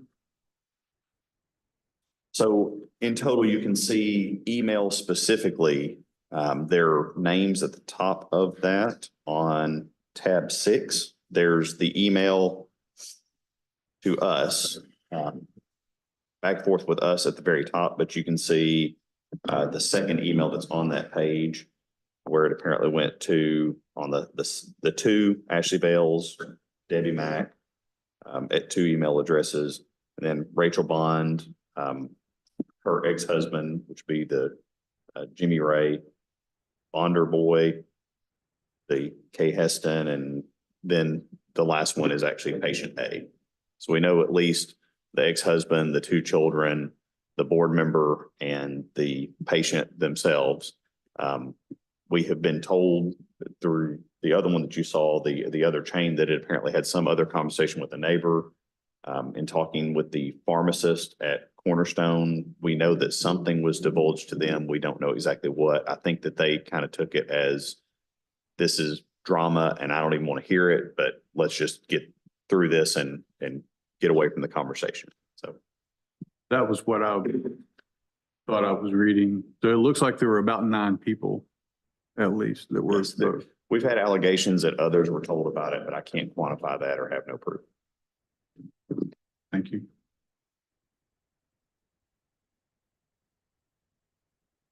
Okay. Thank you, Dr. Curley. Ms. Fells, do you have another witness? I reserved maybe a rebuttal witness, but not at this time. Thank you. Mr. O'Quinn, We call Karen Bond. let the record reflect that Dr. Bond has been sworn in. You may proceed. Would you tell the board your name and current address for the record. My name is Karen Zubond. My current address is 2 Basor Drive in Bella Vista, Arkansas, 72715. And I'm also residing in Cairo, Egypt, and 3 Nasser Street, Cairo, Egypt, Giza, Al Giza. The Basor address is my daughter's address, which is my permanent U.S. address. But I'm actually living in Egypt. And Dr. Bond, it's my understanding you graduated from Purdue University in 1988, That is correct. and you've been practicing for approximately 35 years as a pharmacist. That is correct. And during that time, other than this, you've had no complaints or discipline. Nothing. And at the time this all occurred, that we're here on today, you were employed at Walgreens in Bella Vista. Correct. And you're not denying that you accessed patient profile without authorization, correct?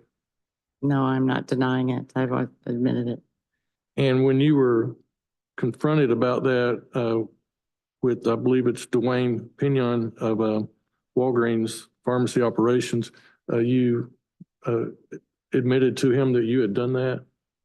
It was actually with Wayne Box, who is the local district manager, who then forwarded it to Dwayne. But yes, correct.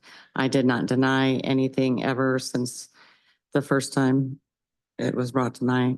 And then we heard the conversation when the board called you. And after that, you did a voluntary surrender on July the 3rd, 2024. That is correct. Okay. So I think the board's going to want to know, patient A, just for background, was that your ex-husband's girlfriend when this occurred? That is correct. Okay. And what did you even make you think of looking into her patient profile for any reason? First of all, if you don't mind, I'd like to say that I've been dreading this day.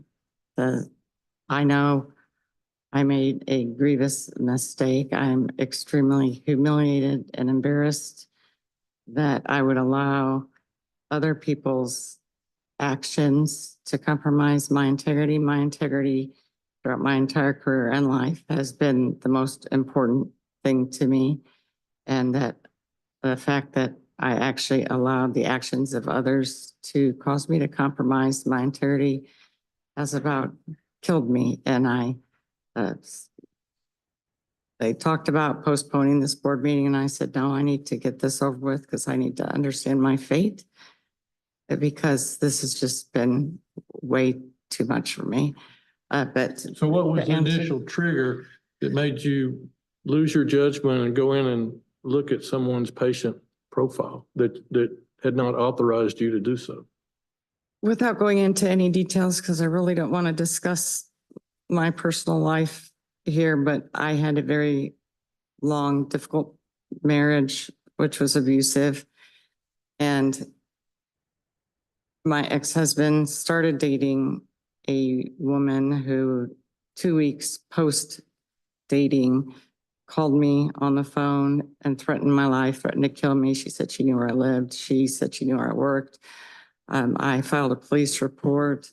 It was a he said, she said. My ex-husband is extremely livid with me I asked for a divorce. It was a very difficult thing for me to do, but I finally did it. And I was literally scared for my life. The timing of it, her conversation, I've dealt with people with all sorts of mental ailments my entire career. I've been robbed at gunpoint. I've been robbed twice in my life. I take threats seriously. We previously, the year before, had someone arrested in our parking lot for threatening all our lives, who is currently serving time in prison. I object to the relevance at this point. I think we're way. I'm sorry. I apologize. Let me get her back. I'll get her back on track. All right. Okay. Yeah, objection noted. Yes. Yes, definitely. so Let me ask you this, listen to the question and answer that.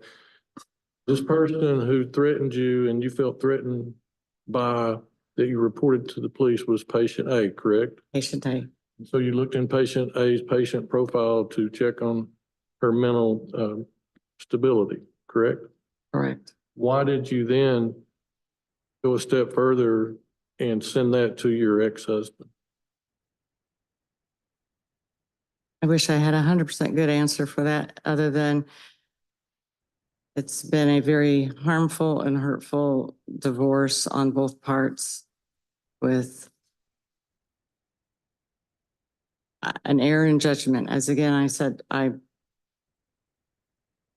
it kills me that I allowed other people to influence me that made me compromise my integrity. Is it fair to say that you thought he had hurt you during your 35 years of marriage and it was a toxic marriage, correct? Toxic. And you wanted to hurt him back with this information you had learned from about patient A, correct? Correct. Now, and you're accepting responsibility for I it. accept 100% responsibility for my actions. I'm not proud of myself. What have you done since then to accept responsibility, try to gain insight to why you did this, and reinforce what the law is surrounding patient privacy? I was already in therapy. I had to change therapy when I lost my job at Walgreens. But I've extended, once I relocated to Egypt on July 19th. That process was already in place because again, I did not feel safe. I put my home up for sale, but I lived in Egypt and since found a outstanding counselor and therapist to help me through the trauma that I've lived for the last 35 years. And as exhibit 1 to the board, you sent a letter from your therapist in Egypt, Mr. Or Ms. Shamir. You knew that, but Okay, yeah, okay. So that's exhibit 1 and that's from your current therapist, but you had a therapist in the United States before you moved, correct? correct. Okay. And when you moved, you had to get a new therapist. Well, and I lost my job, so I lost my benefits, but yes. So then you also have an exhibit, the next one that where you've joined a Facebook group, support group about narcissistic abuse support. Are you a member of that group? Yes. Did you do that to try to gain insight as to how you would lash back at your husband because of your marriage? It's actually been a very helpful group. Now, the next 2 pages are, one of them I'll call like a normal, I guess, continuing education certificate for HIPAA. You completed that, correct? Correct. It's actually quite challenging to find HIPAA CE because that's all usually done through the employer and the rest was all repetitious. So instead I took it a step further and did Let me the, ask you this, when you took that one, right? correct. And then looking for others, you found this course can you describe it? I mean, it's a Very long acronym. yeah, It's basically a training class to be able to become a certified to be a chief privacy officer. Very long. The other CE I found on HIPAA was basically just all the repetition of the exact same one I'd already completed. this is from an organization called HCISPP, correct? HCISPP. And I won't go into what that stands for, but you can get on the internet and look it up and then you can take this extensive, I guess, privacy compliance officer type course, correct? Correct. And you completed that? Correct. And I think it's good for 6 hours, but did it take you well over that to complete? Yes, and it was quite painful reading and going through it and just basically reiterating the mistakes that I made. And So what are you asking? Right now, your license is suspended and it has been suspended since July the 3rd, 2024. What are you asking the board to do as far as your license is concerned, you're living in Egypt. Do you even want it back? And if so, why do you want it back? Yes, I'm a very pragmatic person. Yes, I'm currently living in Egypt, mainly for my safety and also because I have a good friend who lives in Egypt and I basically was seeking a safe haven. That's beside the point. I want the ability to, at any time, come back and be able to practice pharmacy in the United States. My children, I have two children, they both live here. Also, at any time, something could happen in Egypt. You never know what's going to happen in Gaza. You know, the area become unstable. I want to be able to feel like I could come back, take care of myself and take care of my children if necessary, although they are grown adults. I'll always be their parent and they've always been my driving force. I do want to iterate, and I'm going off book here, but the only person outside of my inadvertent accidental forwarding that information, I never provided that profile to any person other than my ex-husband. That information was shared with other people, not by me, but by patient A. I mean, I inadvertently forwarded it to you. Along with that violation, I take full responsibility, but any iteration that information was ever shared with anyone outside of that group that you mentioned is completely inaccurate. I never sent it to any neighbors. I never sent it to any friends. I never sent it to anybody. The only person I ever sent the copy of the profile, which I had taken the information off of, was my ex-husband for wrong, hurtful reasons, and then I did forward it inadvertently, accidentally. And the only reason I sent it and copied Debbie Mack was, yes, of course I knew she was a board member, but it's because Debbie has been my friend for 20 years and I knew she was going to find out and I wanted her to find out for me and not here in a board meeting because again, this is humiliating, this is embarrassing, this is totally out of character for me. This is not who I'm about. And basically my stupidity on the fact that that also was a HIPAA violation. I did copy my children who were already well aware of everything that was going on at that point. Again, I did not mean to forward them her profile. I meant for them to see the rebuttal that I was sending to the board so that they knew my response. Again, all because of the immense amount of pressure and stress I was under at the time, but none of it was intentional. Thank you. Pass the witness. Thank you. Ms. Phelps. Dr. Bond. I'm going to refer you to Exhibit 5. And I can give you a copy of that if you don't have it in front of you. Okay. And if you look on the second page of Exhibit 5, that second little paragraph, it says, here's your proof. I was thinking I would send to every family member of both you and her, along with all of your and her friends, neighbors, coworkers, along with a detailed explanation of what that means, along with statistics proving she had to have sex with. I'm not going to go on, but this looks to me like it is what you called it, your attempt anyway, of proof. Is there any indication in here that you were worried about her mental health or her sex life? What I would answer on that is my ex-husband of 34 years knows me. He knows my integrity. Is the content of this email, let me ask the question. Is the content of this email about patient A's mental health or her sex life? The intent of that was to cause him hurt because he had caused me hurt. But he also knows I would have never done any of those I don't things know that you can, stated. not here. So I don't know that you can speak to what his thoughts might be, but it looks to me like you were trying to hurt your ex-husband and hurt patient A. Is that a fair statement? I was trying to hurt my ex-husband. I was not trying to hurt patient A. You don't think it would hurt if someone said that about you?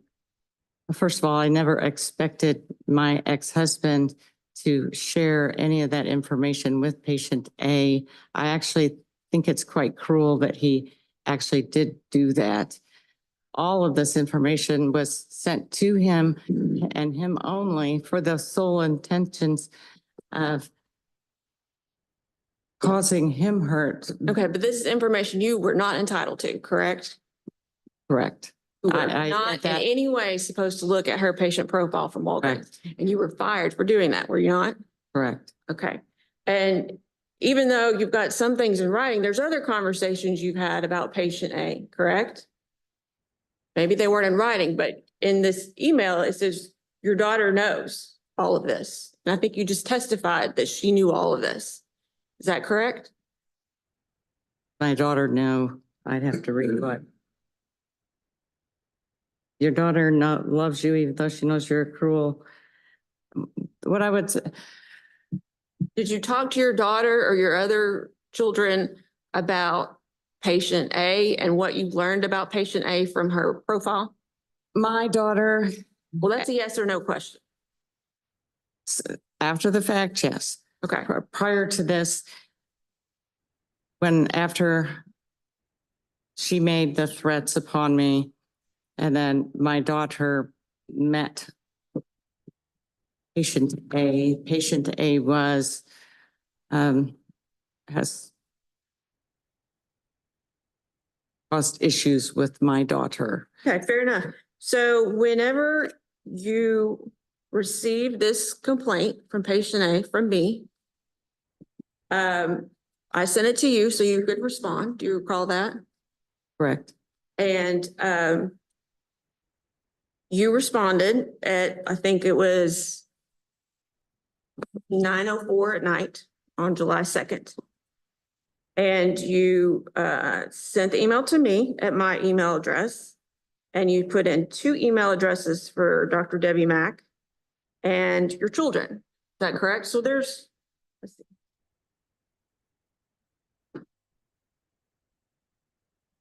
Eight email addresses that you had to type in to send that response back to me.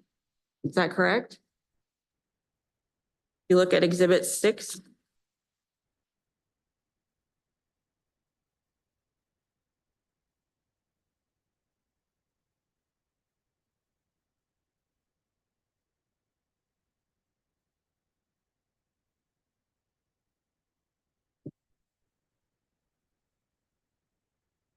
Six.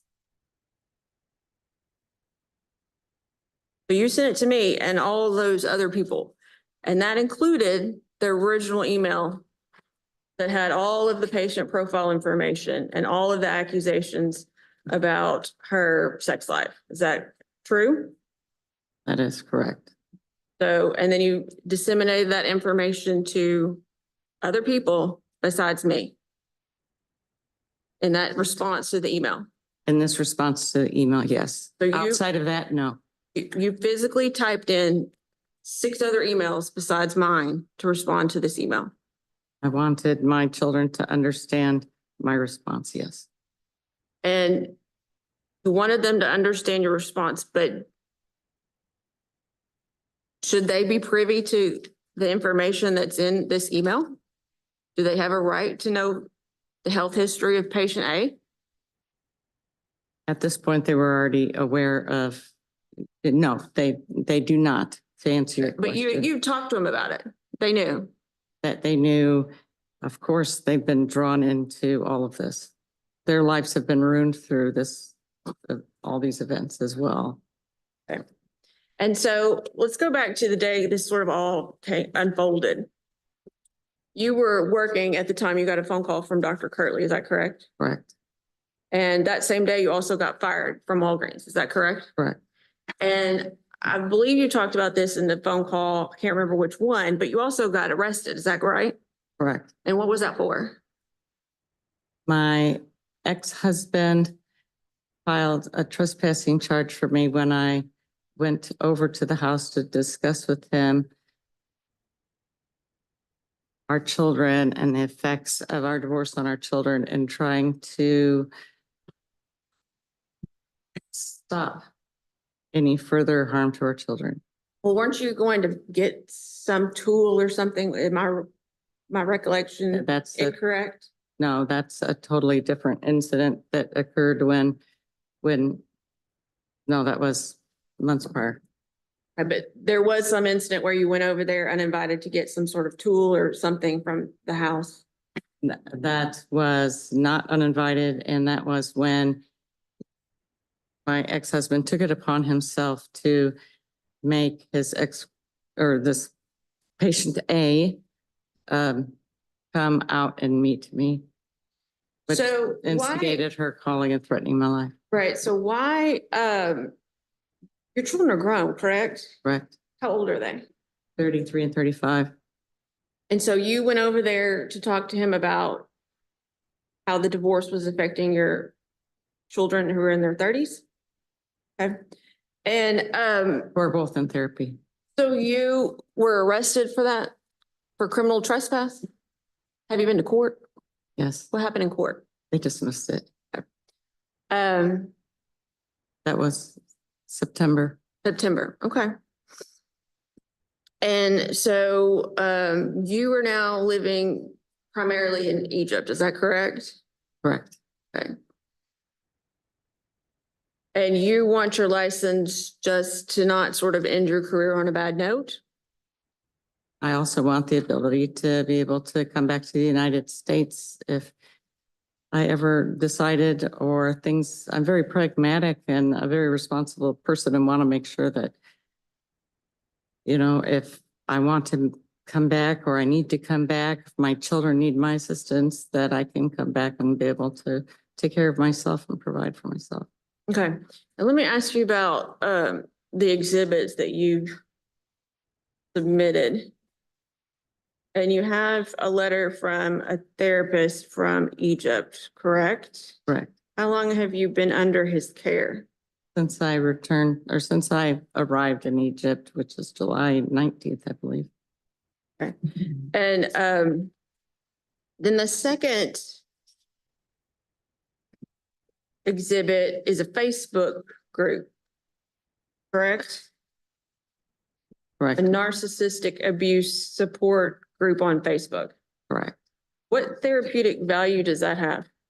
Immense amount of therapeutic value. It's where I mean, victims of. let me make sure I understand, because I've joined these Facebook groups before. I joined a Facebook group when my dog got diagnosed with diabetes. People commented on things like that. Is this this is not a group of therapists. This is just 503 people that have to deal with narcissistic people. Is that right? Well, this isn't the only one. I didn't think it was necessary to print off all the pages for the narcissist groups, but yes, there are some that provide.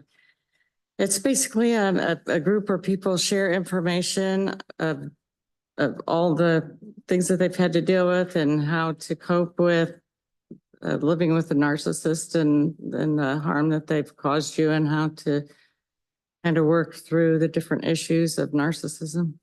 Were you a member of this group during your marriage or after your marriage, or when did you join this group? Afterwards. Afterwards, okay. Quite honestly, I didn't fully comprehend that he was a narcissist at the time.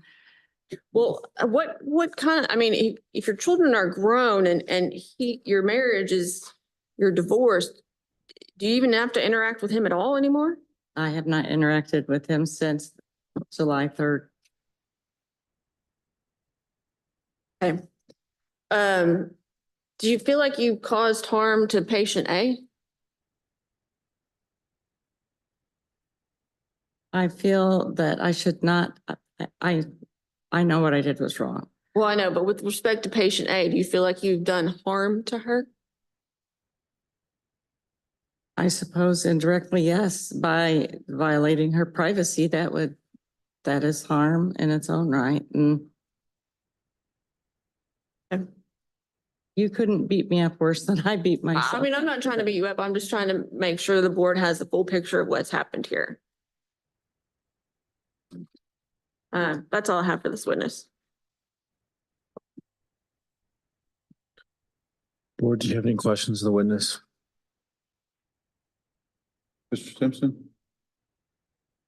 Other than the arrest for criminal trespass, have you had any involvement regarding this matter with either the civil justice system or the criminal justice system? That was the first time in my entire life I'd ever been in a courtroom, was for that trespassing. I'm not charge. just talking about courtrooms. Has there been any investigation? Nothing, not a single Nothing thing. from HIPAA or HIPAA officials? No, nothing. No civil litigation No. from your husband or No. okay, thank you. Just one question. It looked like the title to the email was FUN. Is that an acronym or is that the word fun? It's fun. That kind of speak to the nature in which the email was sent out? I mean, what was that intended to mean? Honestly, that was too many months ago and too much stuff has gone on in the meantime. I couldn't answer that question. I honestly have no idea.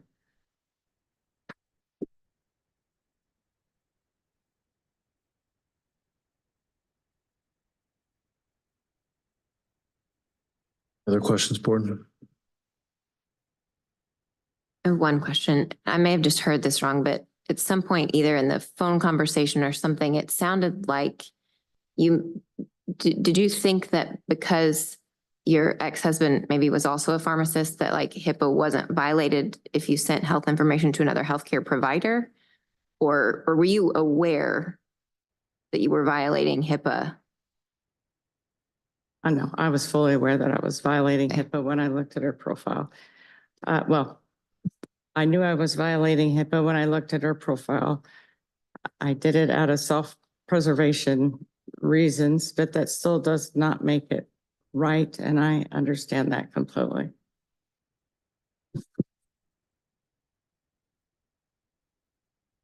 Mr. O'Quinn, would you like to redirect your witness? Redirect? Redirect. Oh, I have no Just question. based off the cross, you're fine. Okay. All right. Follow-up question. Yes. Dr. Bond, you, sort of after you turned in your suspension, did you not file a complaint against your ex-husband? I filed that complaint before I knew anything about HIPAA.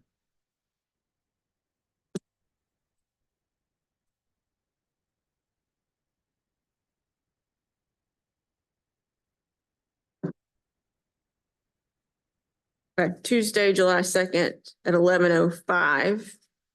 So you're probably right. Did you file a complaint at that time? Correct. And you later withdrew it? Yes. Okay. And I moved to admit into evidence what's marked in the board's packet as rebuttal evidence. Provided to it's provided to counsel yesterday in response to the exhibits that he submitted. It should be under O2B. Mr. O'Quinn, any objections? I would just ask the relevance of it. It happened before the subject complaint that we're here about today. And we're here about that complaint, not a complaint that she filed against her husband before that and then withdrew it. Ms. Faust? Well, it happened around the same time. And the impetus of her withdrawing it is part of the allegation was that her ex-husband was not fit to practice pharmacy due to his alcohol use, I believe. And then she withdrew it, which goes to her credibility and kind of falls in line with the modus operandi here of her lashing out and hurting people in the context of her practicing pharmacy.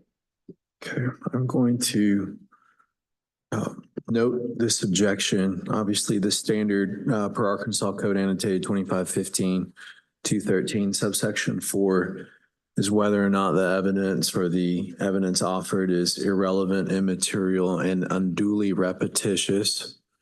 I'm going to allow the presentation of it, but definitely noting that objection. Thank you. And I'll, for the record, I just marked it as exhibit O to be aligned with what's in the board packet. Okay, thank you, Ms. Phelps.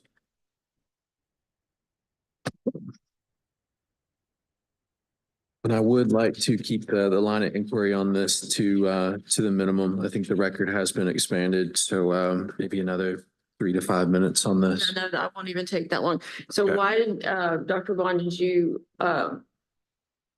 almost immediately withdraw that complaint? My children. Okay. And I think you talked to me about it and said that you weren't vengeful. You didn't want to be vengeful. Is that my recollection correct on that? Accurate. Anything else? That's all I have. Thank you, Ms. Phelps. Board, any additional questions? Okay. Mr. Quinn, do you have any additional witnesses? No, sir, we rest. Thank you, sir. We'll proceed to closing arguments. Ms. Phelps? Members of the board, we have an egregious violation of Board of Pharmacy laws, HIPAA laws, federal laws, privacy laws. And it was, in my opinion, repeated over and over again, knowing that she was violating the law, purposely discussing this information that was not, shouldn't have been even looked at by her. Her interpretation of this patient's medical record is questionable, that she used that to disparage this person. And she did it, as she said she did it, for proof for her husband, to tell him what kind of woman he was dating. That's not appropriate. It's illegal. And she did it on purpose. And she did it again on purpose. And she told everybody she could, either by email, to her family, to the neighbors. And I understand divorces can be bad. And I understand that you're not always going to like who your ex-husband dates. But it's pretty scary to think if someone gets crossways with their pharmacist, that they can be a victim of this kind of behavior. This was purposeful. She calls it unintentional. She put in 6 email addresses in her response. It should have only gone back to me. I don't know about you, but I have to think about it when I type in 6 email addresses. So she did this over and over again to hurt her ex-husband, to hurt patient A. And that just should not be allowed as a practicing pharmacist. We would ask that you either revoke her license based on her actions and her illegal activity, or uphold the suspension. She is not fit to be a pharmacist, and the patients of Arkansas don't need to be put at risk of this kind of behavior from her or any other pharmacist. Thank you, Ms. Phelps. Mr. Quinn, closing argument? Just briefly, I don't think, she's explained what she did, that she accepted responsibility immediately with her employer, with the board, surrendered her license at their request. And as it laid it out today, why she did it, that it was wrong. That's not an excuse, but that's why she did it. She was seeking, I guess, revenge against her husband, is the best way to put that. And so she did that inappropriately. I think initially she felt threatened and she wanted to know patient's A, maybe mental state. That's not a reason to do this, but then she took it to her husband. in retaliation for a toxic marriage. And that's just kind of it in a nutshell. She's talked about the counseling that she's done, the groups that she's joined to try to understand what would make her do something after 35 years of good practice with no complaints or discipline. And so we're asking for, this first round of discipline that she's had to not revoke her license, but to give her an opportunity to come back after an appropriate time of suspension, at which time she'll have to prove, is she worthy? Has she learned her lesson from this? She has taken at least one very significant course on being basically the level of a privacy officer at a corporation. And so she's doing what she can, and she would like the opportunity to practice again and this not be the end of her pharmacy career. Thank you. Thank you, Mr. O'Quinn. At this time, we'll go off the record for the board's recess for deliberations and decision regarding the findings of fact and conclusions of law. Once the board reaches a decision, we'll go back on the record for the motion and the voting. We are off the record. All right, we've heard the case. And open up for discussion.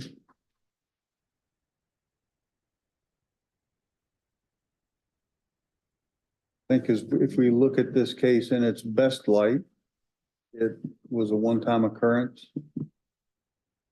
It was precipitated by a life event. If we were to ask her to remediate, done what we would ask to remediate. In its worst light, though, this was an attempt to smear the reputation of an individual and the violation of HIPAA. There are two types of violations, civil and criminal. This would certainly fall under criminal. And the fines range from inappropriate access of private data from jail time and a $50,000 fine to access with malicious intent up to $250,000 under federal law. So I'm not suggesting that's our law. I'm just saying that that puts it in the light that it is.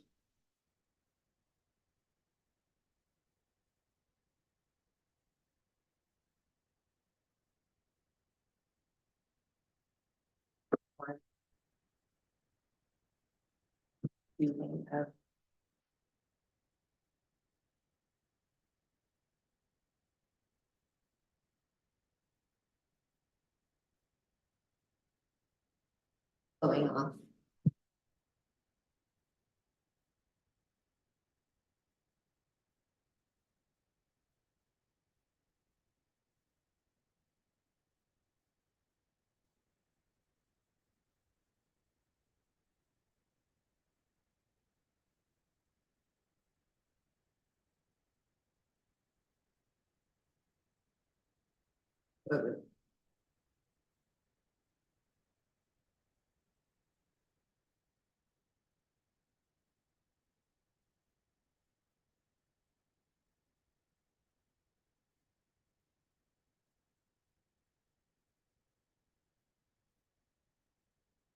Saw that, she knew about it.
Thoughts?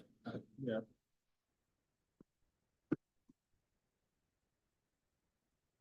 Your personal information getting out. It rises to.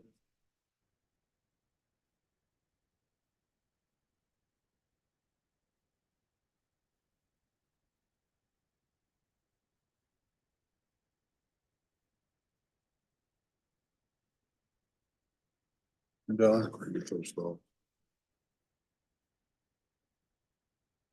So we have two different thoughts here. We've got one leaning towards suspension, a couple toward indefinite.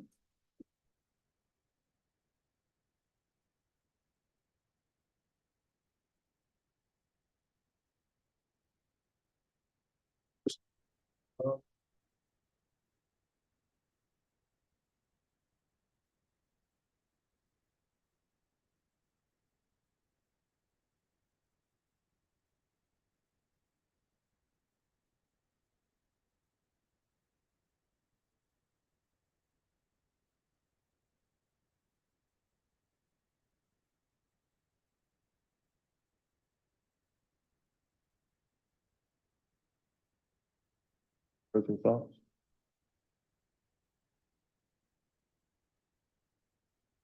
We could take a straw vote and kind of see where people are standing.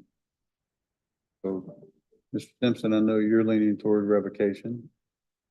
Dr. Davenport?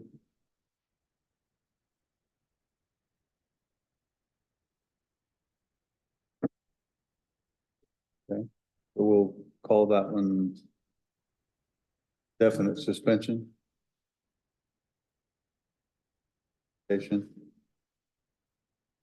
Dr. Jolly?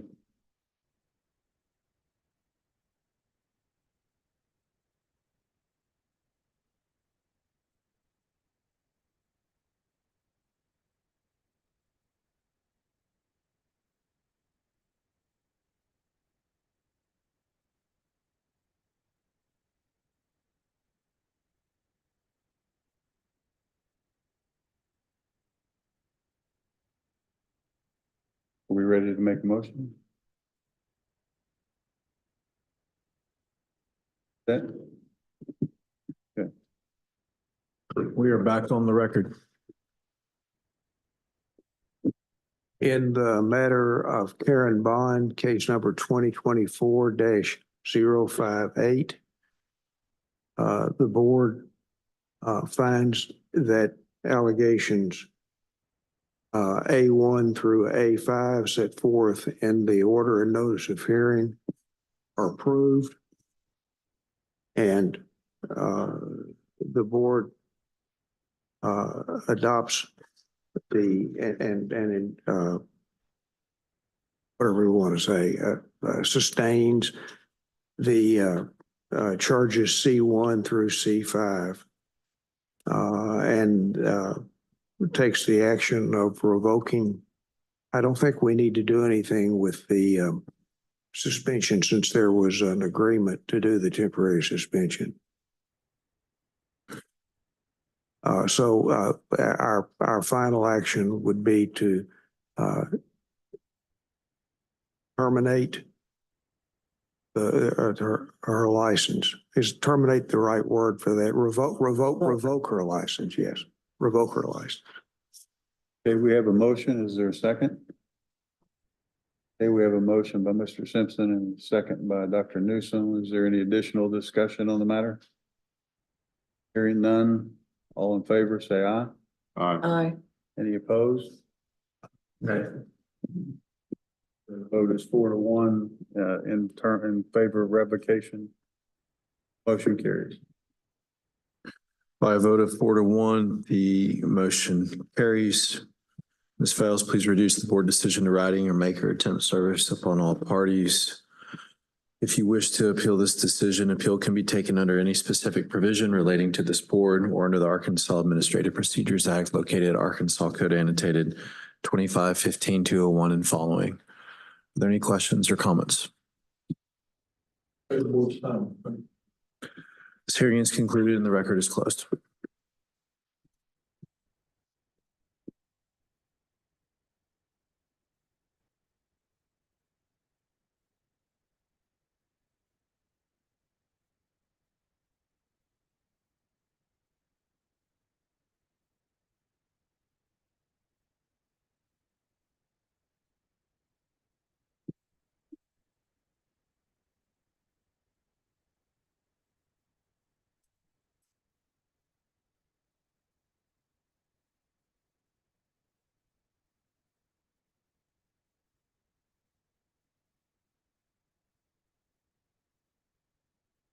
Oh, boy.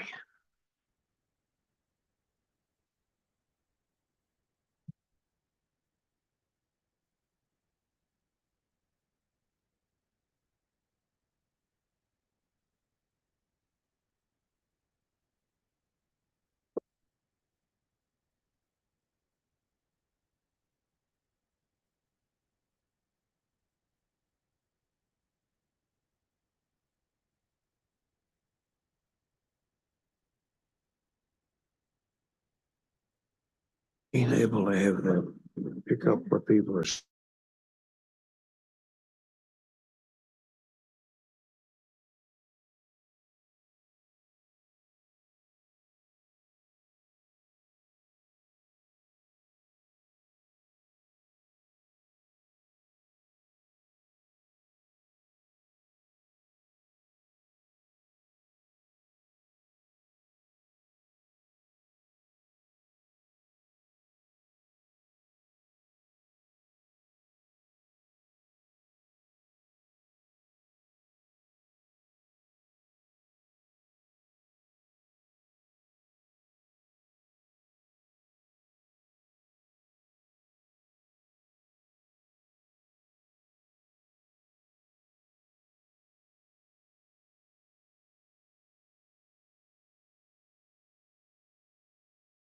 Just roll on through. Do we still need to have a hearing to, or at least open the record to say that they're not present? Yeah, I'm gonna present evidence and do my exhibits. And just kind of hold this hearing in absentia, but obviously it'll be brief. Perfect. Okay. So we are now on the record in the matter of Miss Elizabeth Smith. We get a case number for that. No. Pocket. No. Thank you. Case number 2024-082 before the Arkansas State Board of Pharmacy. Today is the 9th day of October, 2024. The respondent is not present, so we'll proceed and go directly to board's counsel. Board's counsel, would you please identify yourself for the record? Ashley Vales, General Counsel for the Arkansas State Board of Pharmacy. Thank you, ma'am. We are going to skip the explanation and proceeding and go straight to preliminary matters. Ms. Vales, how would you like to proceed in this matter? I'm going to call Dr. John Kurtley and Dr. Brenda McCrady. Okay. Let's go ahead and swear in the witnesses. For those of you who are maybe witness today in this matter, please raise your right hand.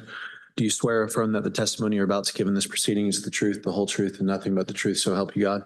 Dave? Thank you so much. So a couple other preliminary matters. I'm also going to move to admit into evidence exhibits 1 through 11 that are in the board's packet. I also have an additional exhibit 12 that I'm going to introduce through Dr. Kurtley's testimony here shortly. Let the record reflect that exhibits 1 through, I'm sorry, I didn't write down the numbers, 1 through 12. 1 through 12 have been admitted without objection. And then in addition, subsequent exhibits that will be offered by Dr. Kurtley. Any other preliminary matters, ma'am? Just to ask the board to take judicial notice of applicable state laws governing this hearing and applicable rules of the Board of Pharmacy. So noted. And would you like to make an opening statement? I briefly, members of the board, this is an investigation that was conducted largely by Dr. McCrady on Dr. Elizabeth Smith. The board records will show that Dr. Smith submitted as part of her renewal application a falsified document indicating that she had attended CE that she did not in fact attend. As you're well aware, you are required to attest to your attendance to the minimum hours of CE that's required to keep your license. And the document she submitted was discovered by Dr. McCrady to be altered. And that is why we're here today. Thank you. You may call your first witness. Call Dr. John Kurtley. The record reflect that Dr. Kurtley has been sworn in. You may proceed. And Dr. Kurtley, earlier this morning, before we started the hearing, did you sound the hall for Dr. Elizabeth Smith? Yes, I did. And can you, for the record, identify what exhibit number 1 is for the board? Exhibit number 1 is the order notice of hearing sent to Dr. Smith. All right. And can you identify for the board what exhibit number 2 is? Exhibit number 2 is our U.S. Postal Service tracking to show delivery of the order notice of hearing. And you show a date that that was delivered? We show it was delivered in Viola, Arkansas on September 5th, 2024 at 8:54 a.m. And have you had any occasion between the delivery of the order notice of hearing to Dr. Smith to have any contact with her? Yes, we received an email from her on Monday morning, I believe, via Nancy Sweet, where she told us that she was going to have a medical condition and would not be able to attend the hearing because she couldn't walk or stand for significant time. But then also saying that she's not working in any capacity as a pharmacist in Arkansas. She's working remotely in an informatics role. She had zero access to patient profiles, physical pharmacies, doesn't go into pharmacy, verify or touch any patient profiles ever. Also basically mentioning that at that point, she was aware of how the CE document got altered, but was swearing that she never had any intention of deceiving the Board of Pharmacy, was unaware that it was saved on her computer and delivered to the board. And with permission of the hearing officer, if I could, I'd like to pass out this exhibit 12 for the record. Permitted. You may do so. Thanks.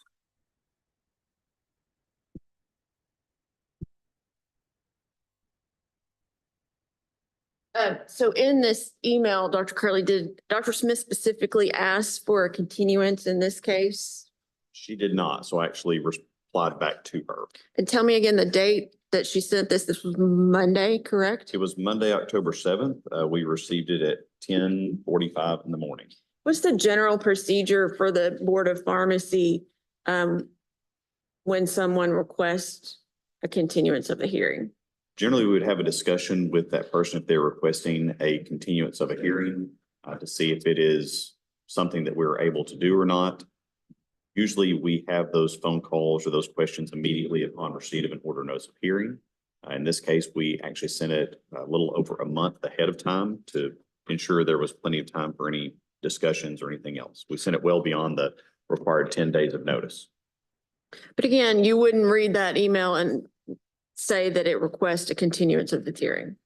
Is that your reading of it? The email to me basically read, I know I have a hearing, but I'm not going to be there. Okay. So is that why we as a staff chose to go forward with this hearing today? Yes, it is. Okay. Do you have anything else you want to add regarding your contact with Dr. Smith? If you look, her original email starts on page 3. On page 2 is a response that I sent to her trying to clarify a couple of things.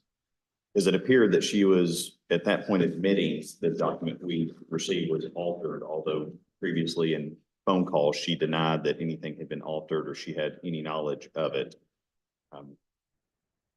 It was odd that he's basically asked him to take her case on and make a decision on this matter based upon her history as a pharmacist. Then we got the response back from her on page 1, where she does go into what I would believe are partial details of how the document became altered and delivered to the board. And that you had previously a telephone conversation during the investigation of this matter with Dr. Smith. Is that correct? Yes, Dr. McCrady and I called her together. And during that conversation with Dr. Smith, did she admit to having altered the CE document? She basically denied that she would ever in any way try to alter a document, know how to do it, or try to deceive the board in any way with one. So this email that we received Monday is new information, I guess. This is the first time we heard any of this. All right. Do you have anything else you want to add? Not this time. Or do you have any questions, Dr. Kurtley? according to her profile, does she list any active employers? I would have to check. She says that she's working an informatics role currently, which would not be attached to a permitted pharmacy in Arkansas.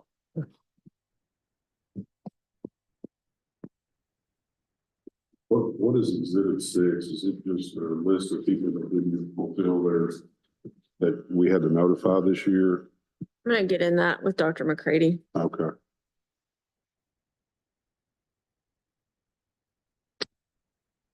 So how many hours were, I don't know if falsified's the right word. I know she says it's not intentional. But is that something I need to talk to Dr. McCrady about when she takes the? Yeah.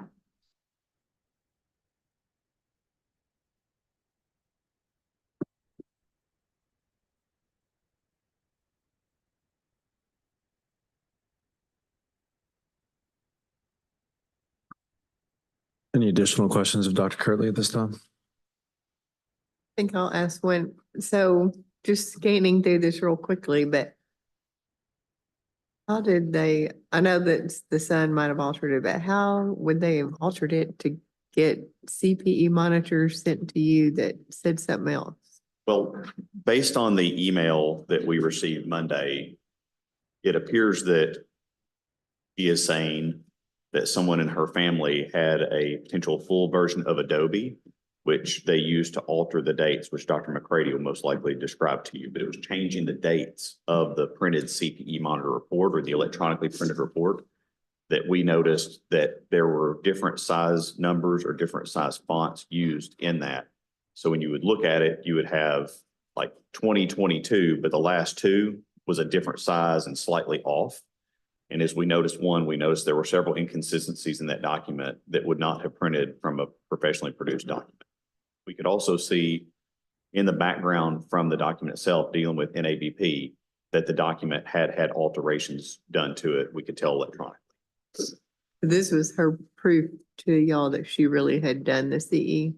Yes, this was in response to the CE audit Dr. McCrady performed.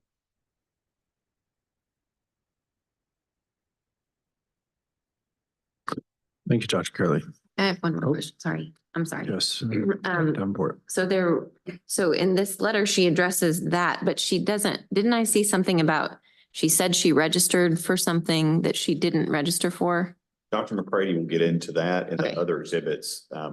We had claims that there was attendance at meetings that she apparently She's was not not at. rebutting that anywhere, correct? Okay.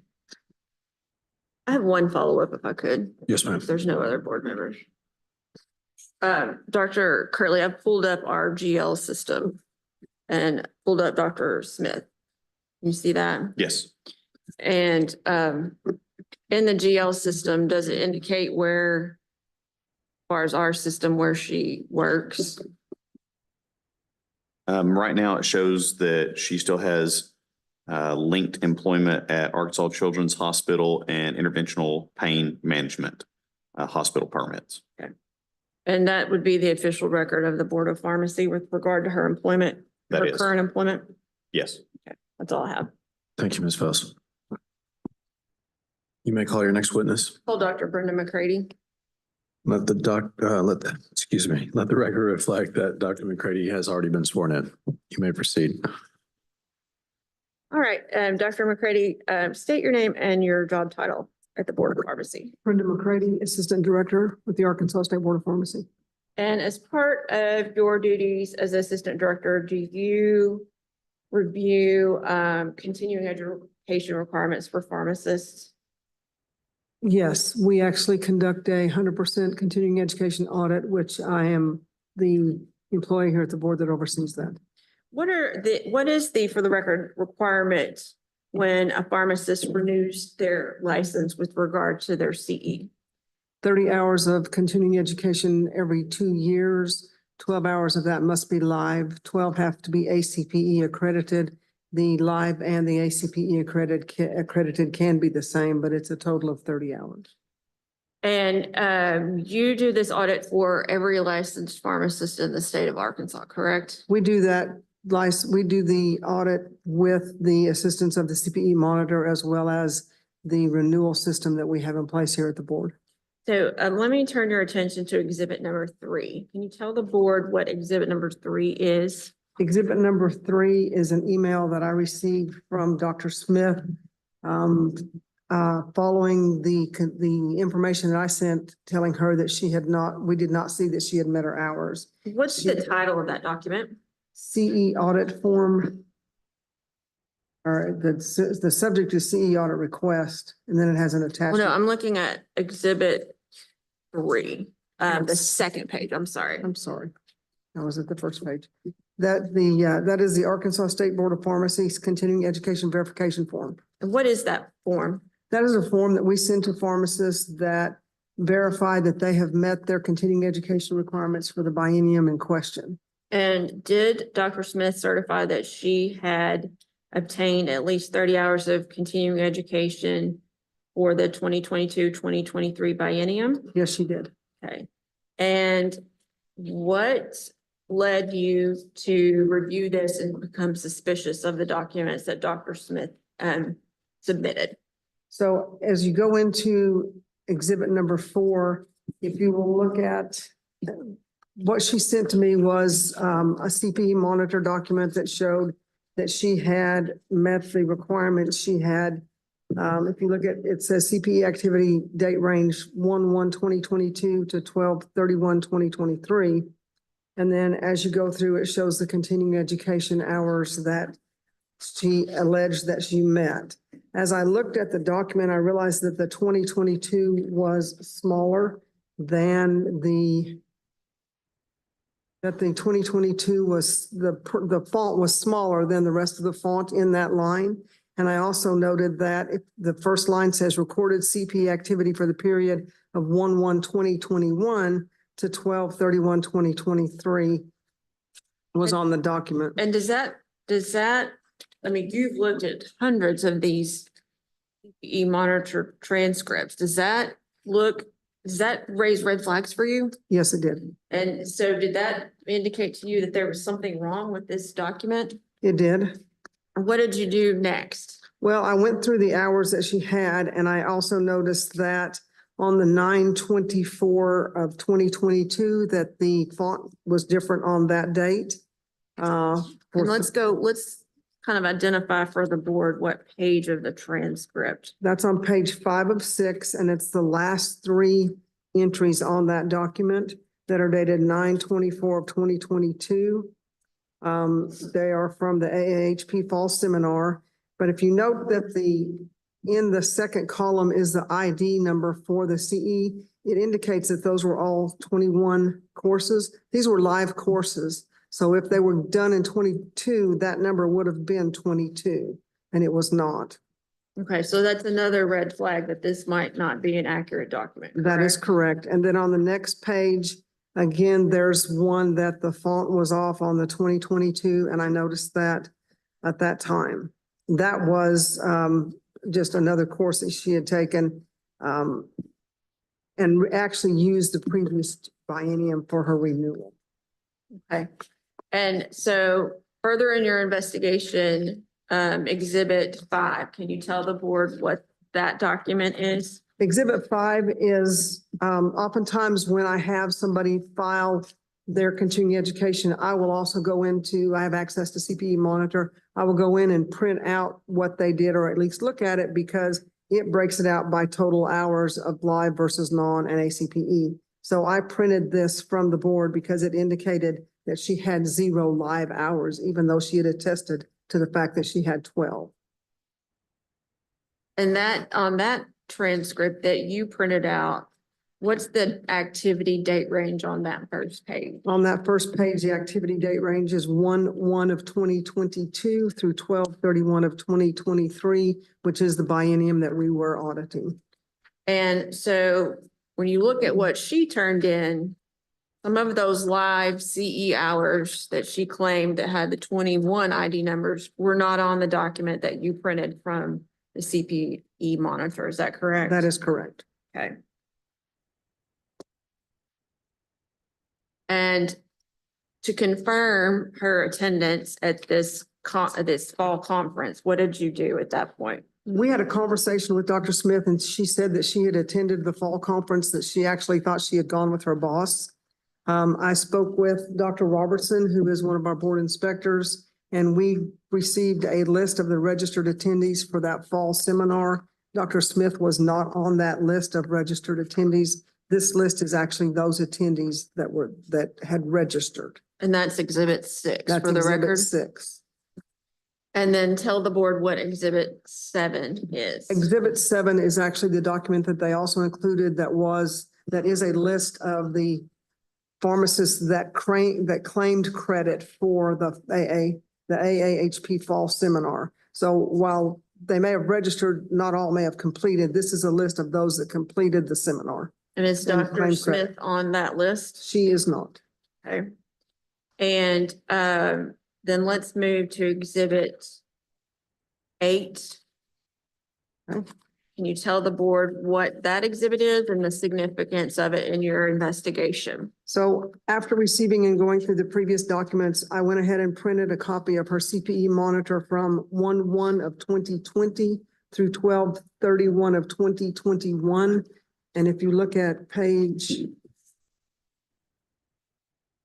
looks like it's the 3rd page, you will see those activities that were included in this audit listed on the previous CPE monitor. So she actually attended those courses on 9/22 of 2021 and 9/24 of 2021. All right, and if you could move to exhibit 9 and tell the board what that document is. So this is the documents that she submitted. And when you do a document property search on that document, you can look down and see when the document was created. But this one also shows that it was modified. So it was created on 4/12 of 2024 at 12:50.13 PM. It was actually modified on 4/12/2024 at 101.36 PM. And this document is a document properties for the document that Dr. Smith submitted to you, correct? That is correct. Okay. And then tell the board what exhibit 10 is. Exhibit 10 is the document properties from the document that I printed from the CPE monitor. And if you will look at the created date, it says it was created on 10/2 of 2024 with no modifications.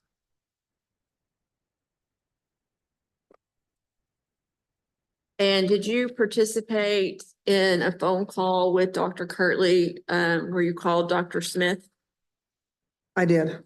And after explaining to Dr. Smith the issues and the conclusion that you made at the close of your investigation, what was Dr. Smith's response at that time? She acted like she just had no idea how this had happened, how it had been altered, that maybe her children had done it, or she just didn't have any idea how it could have been altered, but she was insistent that she did not alter it.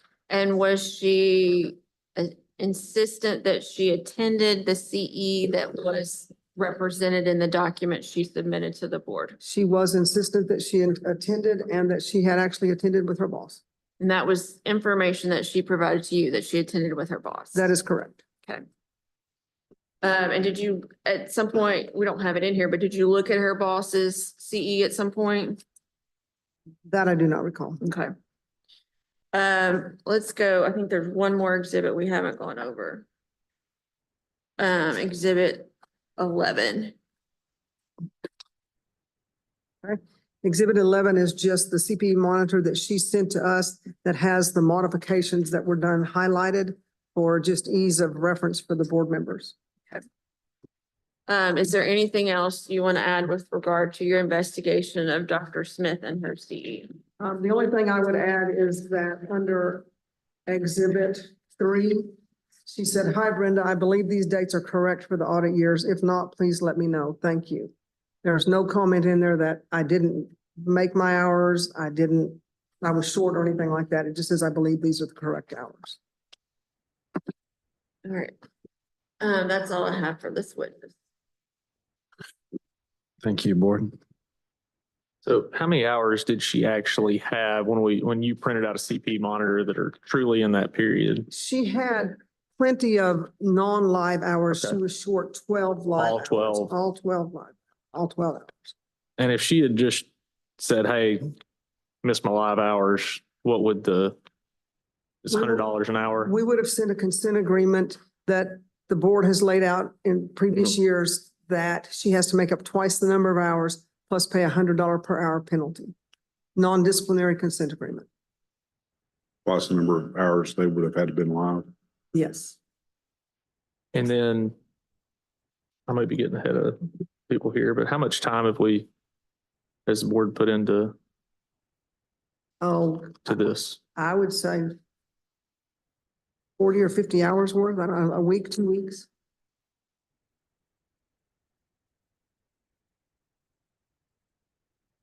All I got.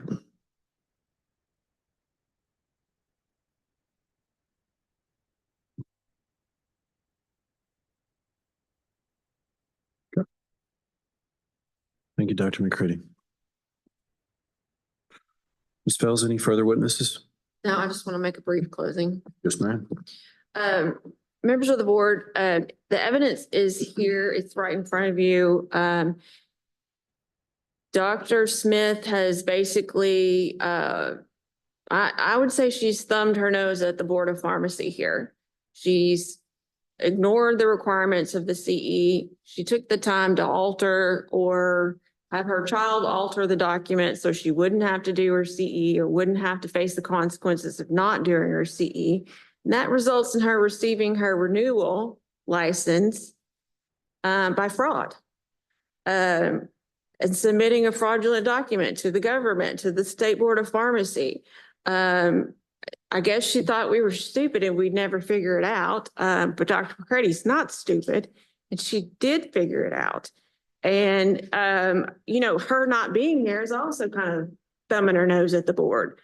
She got notice of this hearing well in advance. And in that email, she describes the ongoing medical situation that if she had told us about, we probably would have continued the case. She didn't even ask that. She's just like, I'm not coming.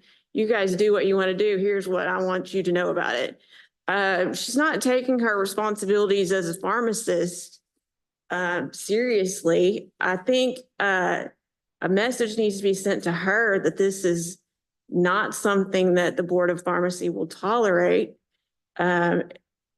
by her or any other pharmacist that doesn't get their CE requirements in. And there are plenty, at least this year, that haven't gotten their CE requirements.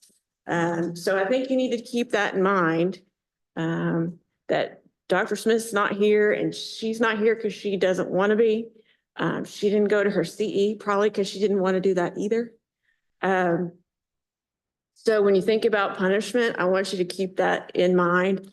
I would call this obtaining her license by fraud, which is a clear violation of the Arkansas statutes, and contained as a charge that I think that we have proven by preponderance of the evidence.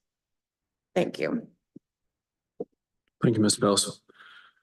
At this time, we'll go off the record for the board's recess for deliberations and decision regarding the findings of fact and conclusions of law. Once the decision is reached, we'll go back on the record. We are off the record. All right, we've heard the case. We'll open it up for discussion.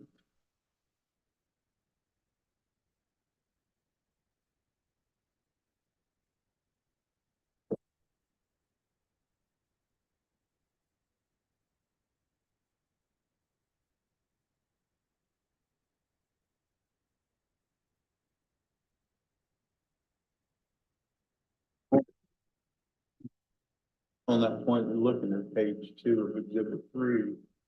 At the time that she submitted the CE verification form, she's actually using Arkansas Children's Hospital email. I think she's saying she's in an informatics role of some type, and so she's really just doing. I don't know who her employer is, but I think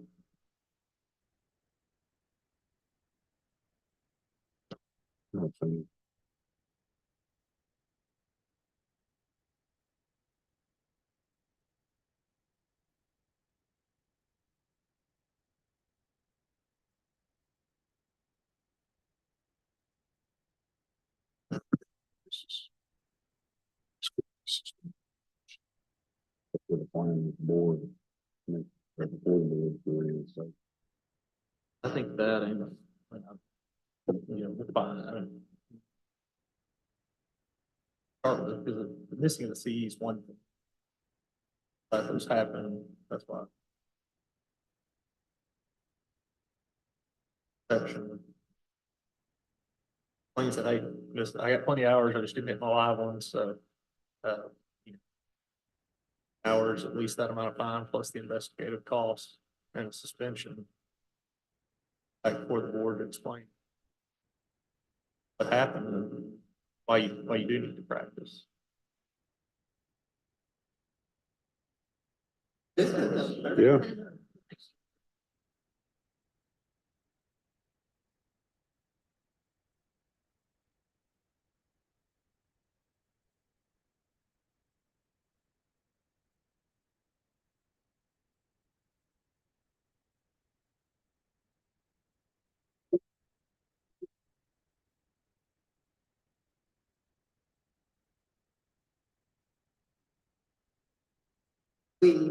I know we're.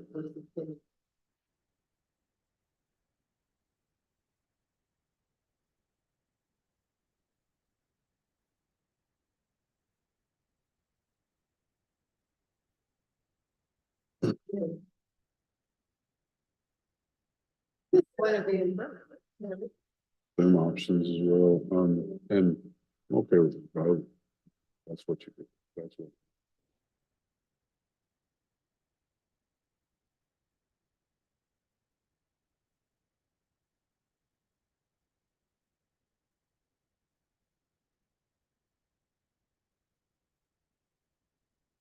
So make a motion that we are. Wrong motion out there. Yeah, we're not. No, we're not ready yet. We either revoke or suspend. And if we're gonna revoke, would we even issue a fine? Okay. So $1,200 fine. That's what it would have been if you did. Okay, I didn't know if that's what you were suggesting. No, So- okay, it would have been 1,200 hours. We've also got a lot of time into this.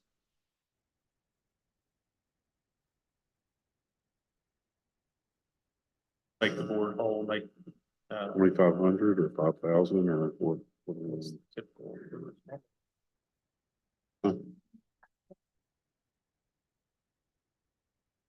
40 to 50 hours. Haven't we done $100 per hour in the past?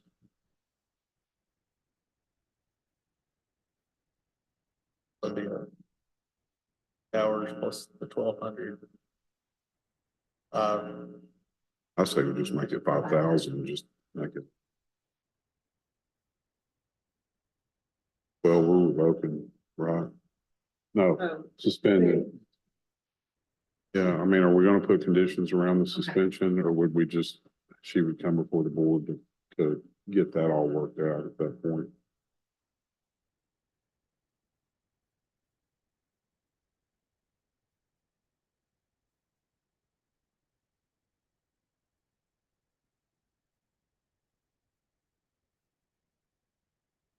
She doesn't have a license. I guess- She can't practice if you suspend the license, and then I would think those would have to be completed before she came back before the board and asked to be reinstated. But yeah, the fines paid and the hours completed. Now, is there a fine for the deception?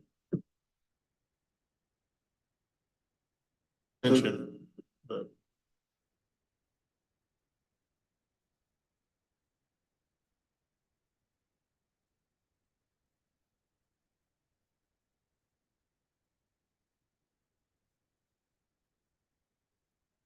I just want to make sure I'm understanding. So we're going to suspend, we're going to invoke the $5,000 disciplinary fine.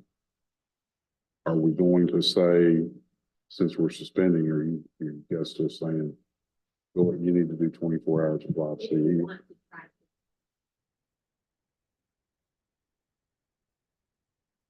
Okay. 4 hours of live CE.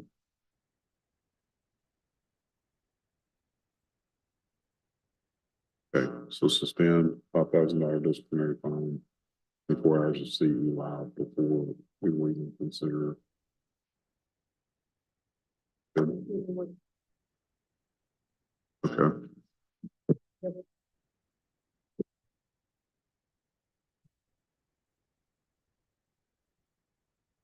We're ready to go back on the record, make a motion.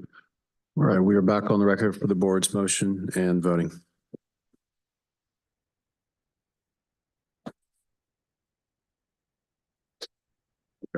So I'd like to make a motion. Matter of Elizabeth Smith, pharmacist license number PD 13928, case number 2024-082.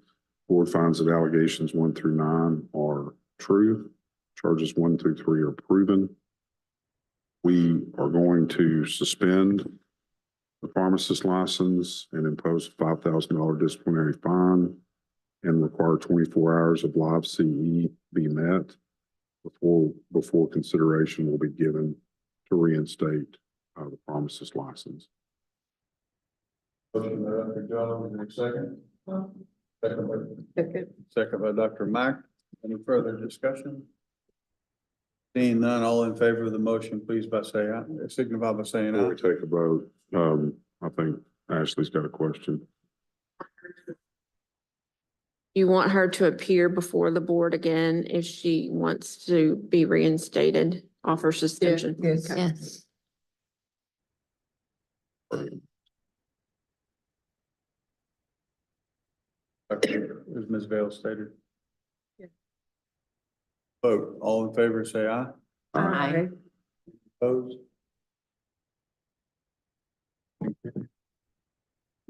Record reflect that the decision is unanimous. Ms. Fells, please reduce the board decision to writing and make her attempt service upon Dr. Smith.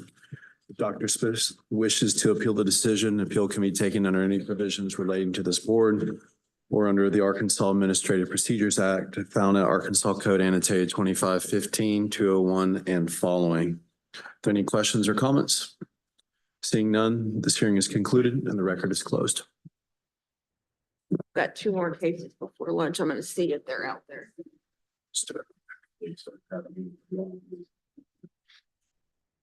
We've got lunch time scheduled till 1:45, so we knew that we might go over.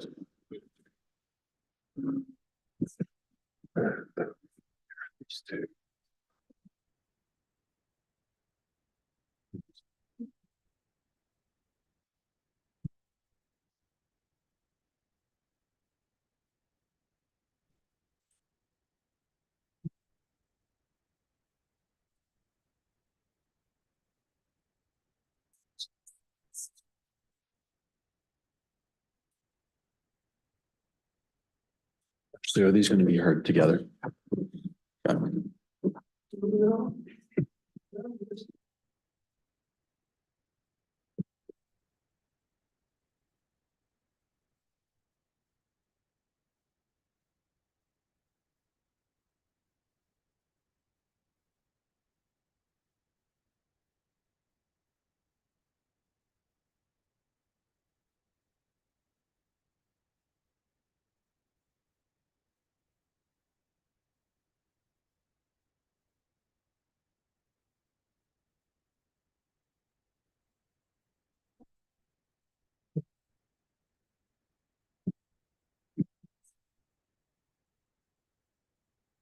Anybody?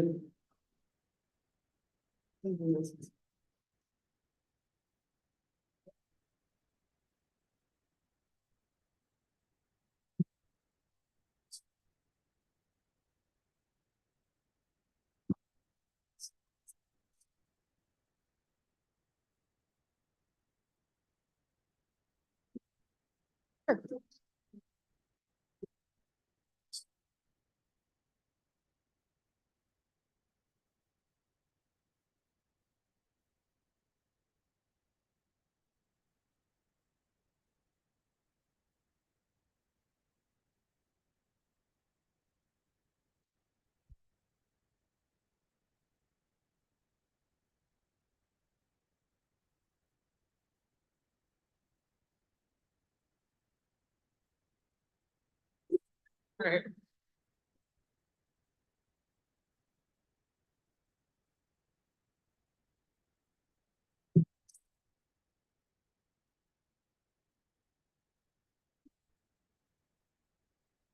No.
For those of you who are or may be witnesses in this proceeding today, would you please raise your right hand?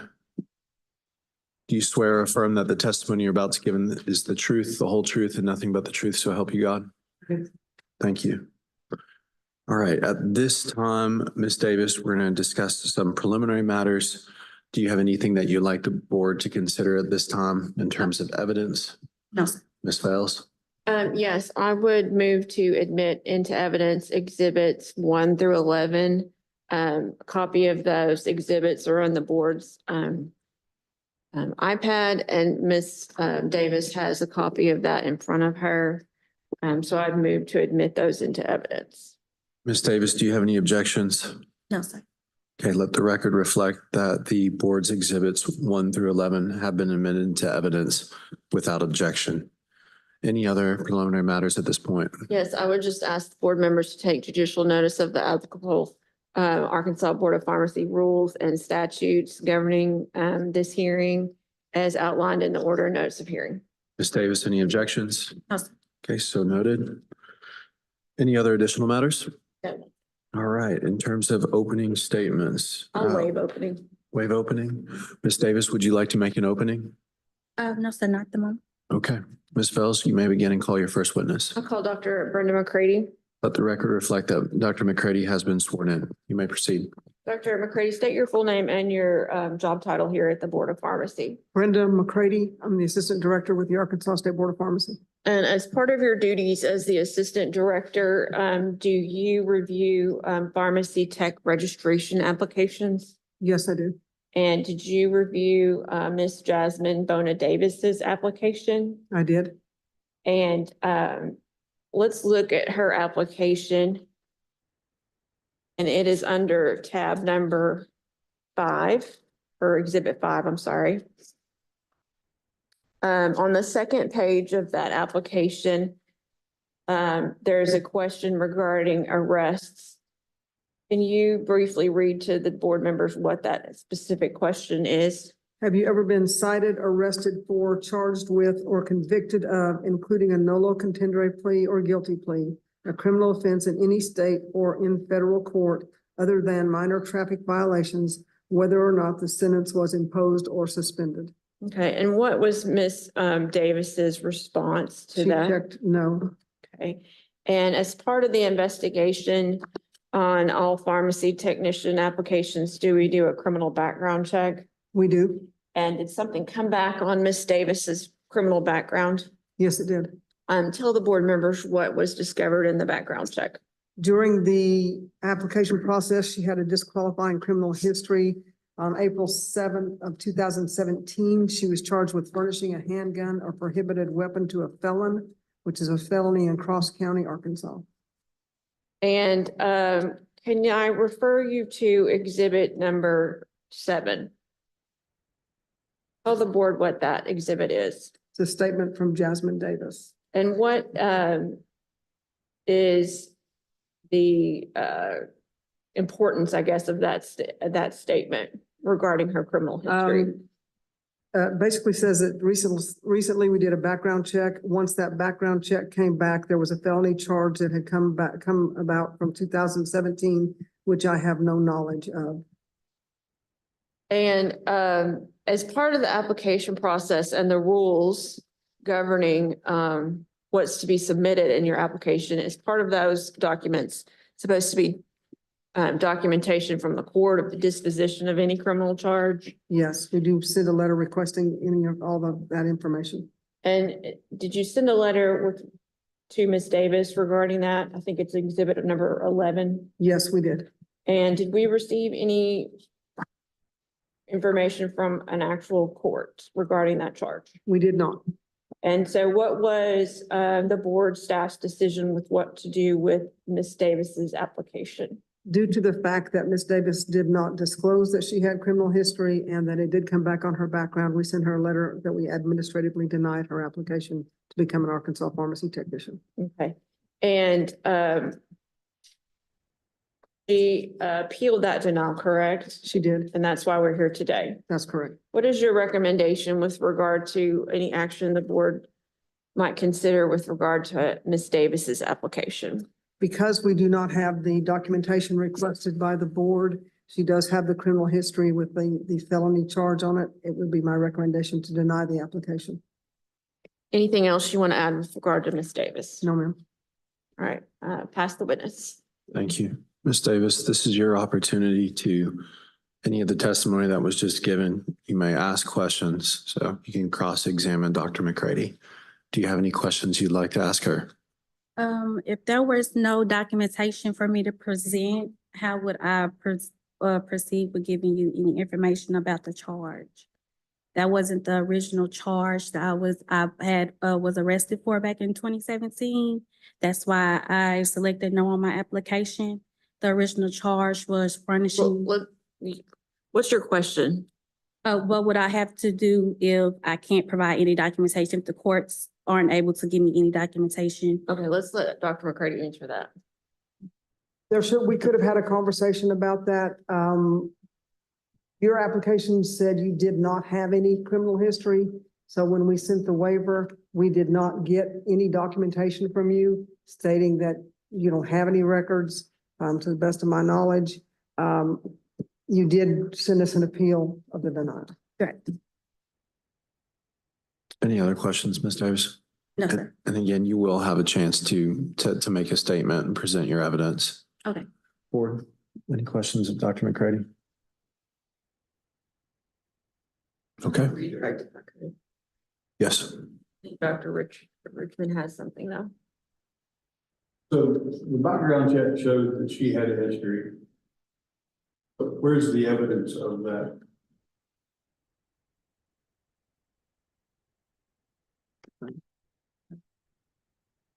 We are not allowed to put the criminal background in the file. You see a police report or something? She did not provide any of those records to us. So all we have is the information that we obtained when we ran a criminal background check that said she had a felony charge for giving a weapon to a felon in Cross County, Arkansas. We sent a letter requesting information on that, and in the statement, she said in her statement, she did say she requested documentation, but was not provided any. But she also stated she had no knowledge of a charge.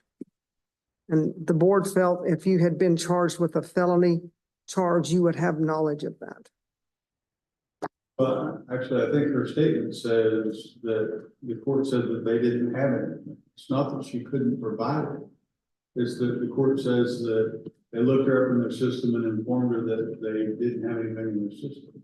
She does. It also says that she.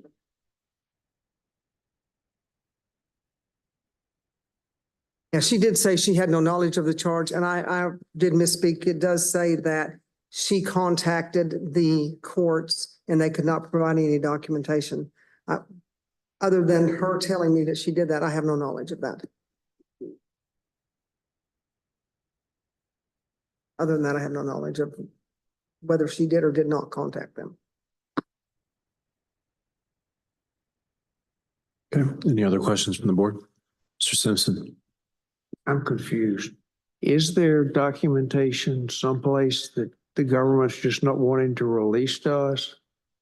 We get, I guess that might be a question for her. Well, We get information from the criminal background check that says they have this charge.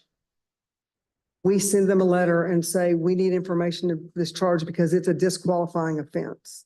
It is on the applicant to provide us with information showing why the board should grant them a waiver. We don't have any of that information. okay, but just go back to the government officials that have records. They told us there was some charge at least.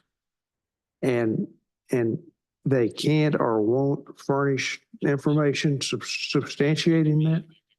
That we received a copy of her criminal background that shows the arrest, shows where she was arrested. It gives the date. It tells what the charge was. That's on a criminal background that we get back. So we send them a letter to give them the opportunity to tell us what happened. She said, I have no knowledge of a 2017 charge And I contacted the courts and couldn't get any documents. Okay. That's all the information we have. So without having any documents to further dispute or show what the resolution of the felony charge was, we administratively denied the application because she also did not disclose it in the application. The source of my confusion is that I'm used to seeing in the record a docket sheet or something like saying what the disposition, what the charges were, and what the disposition was. I'll Is I'll it, defer that do to we Ash. normally get those from the applicant and not directly from? Oh, those are furnished by the applicant, not by us. If you'll look on Exhibit 6, so if someone has something on their criminal background check, we let them know, and they can choose to request a waiver, which brings it, I guess, to the board to decide whether or not, in this case, to grant her application. So if you look at that, in addition to the waiver form, they're supposed to give us a notarized statement, evidence of compliance with terms of probation, parole, and restitution, certified copies of court documents. So when you see that in the past in other cases, those are the documents that are provided by the person requesting the waiver or Okay. the applicant. And that's what my confusion is, because I thought that was something that we assembled. I got you. Thank you. No, it's a part of the application that they're supposed to complete. So we're saying it didn't happen in this case for whatever reason, and that she states in her statement and that she has no knowledge of it, which is in Exhibit 7. It also states that if the court cannot provide you with the requested documents, please provide a letter from them stating that no records exist, which we do not have. And that's on the waiver form, Exhibit 6. We have her statement that they don't exist, but we did not get a document from the courts that they have no records.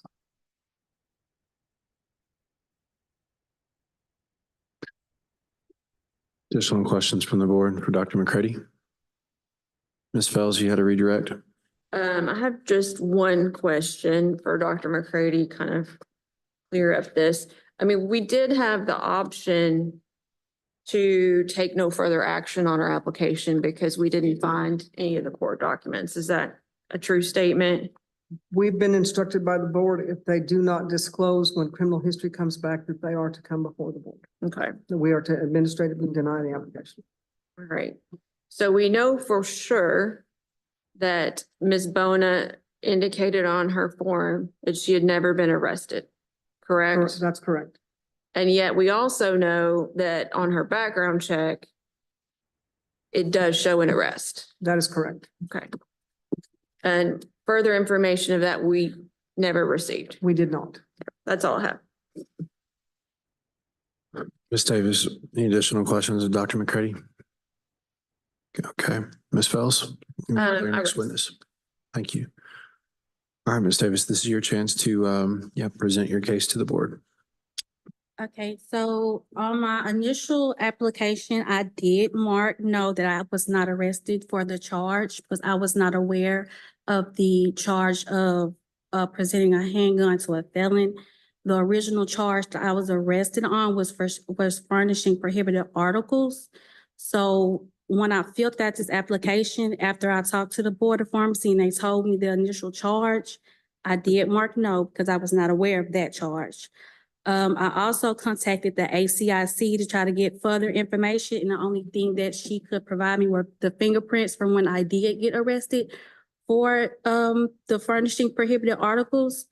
I also contacted the district court and I contacted the circuit court out of Cross County, Arkansas, and I was told that they were not able to present me with anything stating that they didn't have me in their system. I went to talk to a lawyer to see if he could give me any information. Only thing he could do was expunge my record, which I'm still working on getting it done as well. But he couldn't provide me with anything further than what I already had.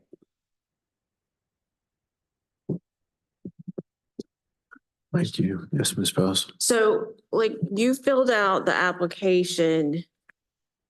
That's the first thing you did with regard to your trying to get your pharmacy tech registration. Is that correct? Yes, ma'am.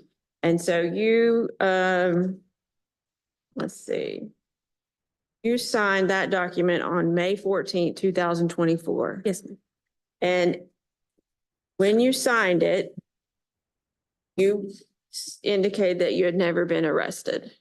Not for the. No, the question is, Dr. McCrady read it off. Have you ever been cited, arrested for, charged with, or convicted of a criminal offense in any state? So it doesn't ask for a specific charge. It just asks basically, have you ever been arrested? And you marked no. Oh, well, That's why I think I'm confused. Mhm. Why did you mark no if you'd been arrested for anything at all? Well, I thought that was for that specific charge for that furnishing a handgun to a felon. That's what I thought they were meaning on the application Okay. for that charge. So you have been you have been arrested for furnishing prohibited Articles. articles. Mhm. And did you go to court on that charge? No, ma'am, I never went to court. I never pled. I never did a So, plea. but you did get arrested. So Can you let Ms. Davis finish her responses? you never did what? I did, I never, well, I went and I got the fingerprints done when I was arrested. I got the fingerprints done. But other than that, I've never been back to court for it. I never got set another court date for it. I don't know what happened to the case. I've been trying to figure that out as I go. And so you said you talked to a lawyer about getting your record expunged. How are you going to do that if you're saying you don't have anything? But he was looking into it for me to see what he could do for me, and he was telling me that he could probably get it expunged. I was still waiting for his response about that.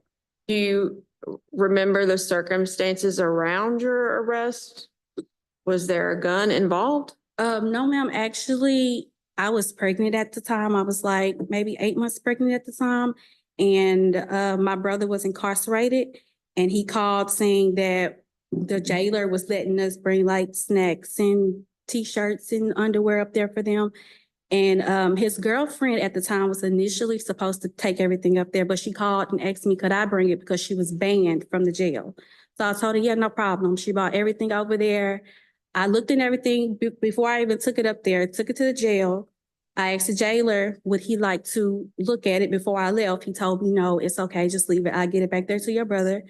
I left, and the next day I was called saying I had a warrant for my arrest for whatever what was in the boxes, but everything was sealed when I got everything. Okay.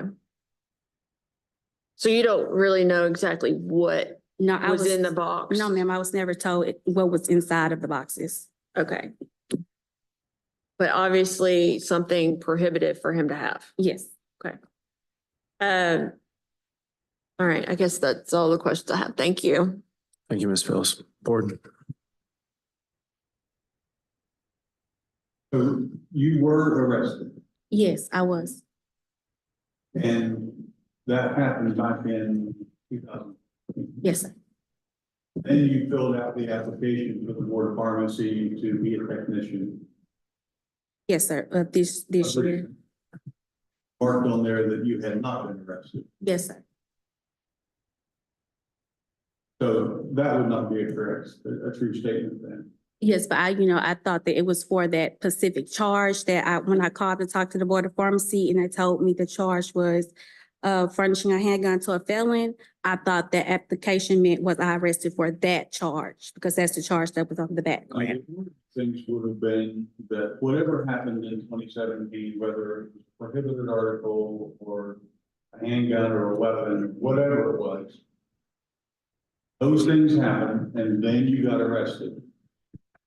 Then fast forward to the time that you decided to apply to the Arkansas Board of Pharmacy to be a technician, and you filled out that application and you marked no. Right, yes, sir. So you would not have been answering to any one charge. I mean, the application was asking, have you ever been arrested basically for anything? Mhm. So the correct answer to that question would have been yes. Right. You would have needed to answer that regardless of whether the board later is referring to a weapon charge or whatever. Yes, sir. But it was, I can say I was confused on the application when I filled it out. So that was my honest mistake What were you confused about? about about picking no when it asked was I arrested, me thinking that it was for that certain charge. It doesn't say were you arrested, have you ever been arrested for a gun charge? It says, have you ever been arrested, cited, convicted? I maybe read it wrong. Had that charge ever shown up previously on anything else? No, sir, this is my first time hearing of it since 2017. I'm going to step in and clarify something, Ms. Davis, because I think we're trying to get to the same issue. Would you please clarify when you reached out to the Board of Pharmacy about the specific charge and when you filled out this application? Because I believe the doctor is asking, did you fill out the application first, checking no?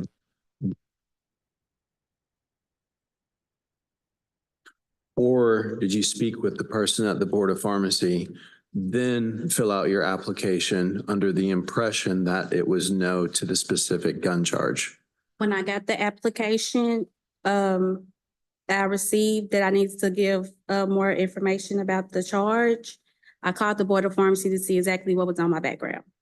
After I found out what exactly the charge was, that's when I filled out the application. I sent it in, with the waiver, and I sent it in. Maybe I could ask the hearing officer's question. So you at some point decided you wanted to be a pharmacy technician. Yes.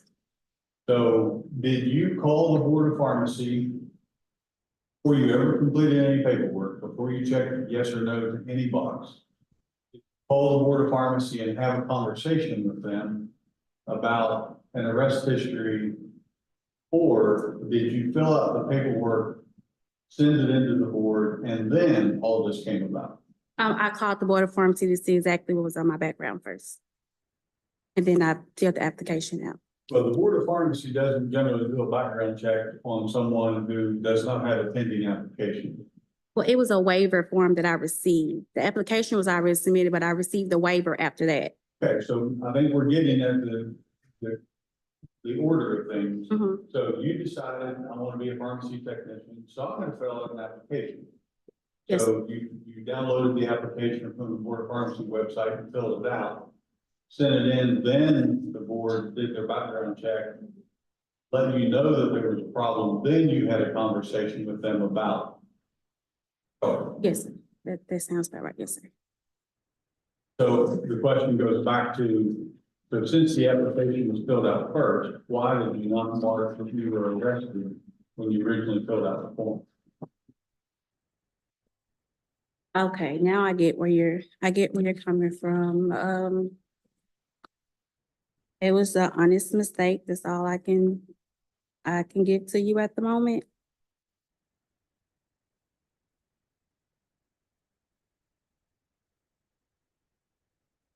Any additional questions from the board of Ms. Davis? Okay. Thank you, ma'am. We'll now come to closing arguments. Ms. Vels, would you like to make a closing argument?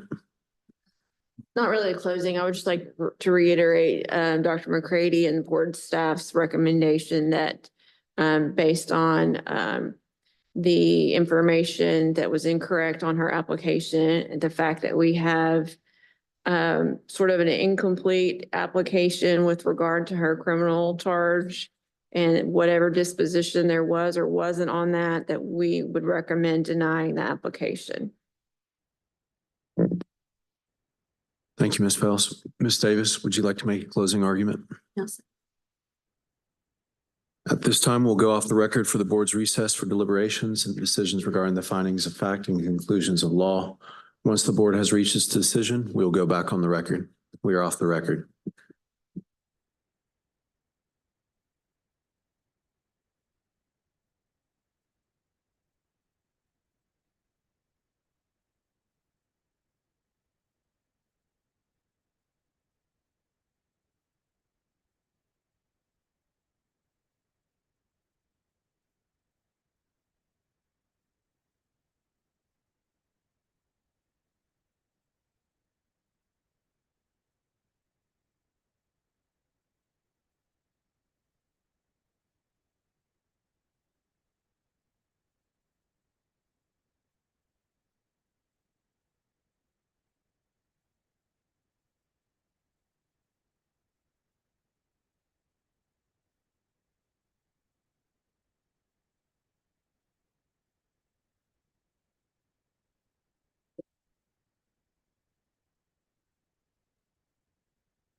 We're back on the record for a question from the board to Ms. Davis. Board, Well, to, I think it's, excuse me. Ms. Bell's. I think if I understand your questions, we have allowed withdrawal, and I think it's appropriate during informal conferences.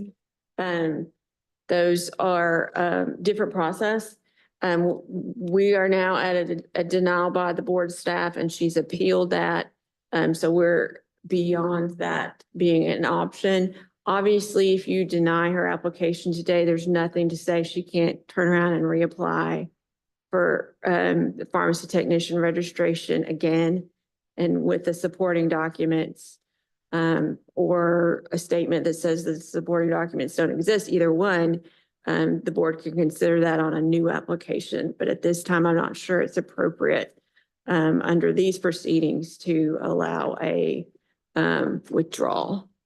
Is there a way to delay the proceedings to get, in order to get more information so that that denial is not on her application moving forward? I mean, we would. Or license, I'm sorry. I'm not saying you can't do it. We would object to that because today is the day of her hearing. And her application was submitted.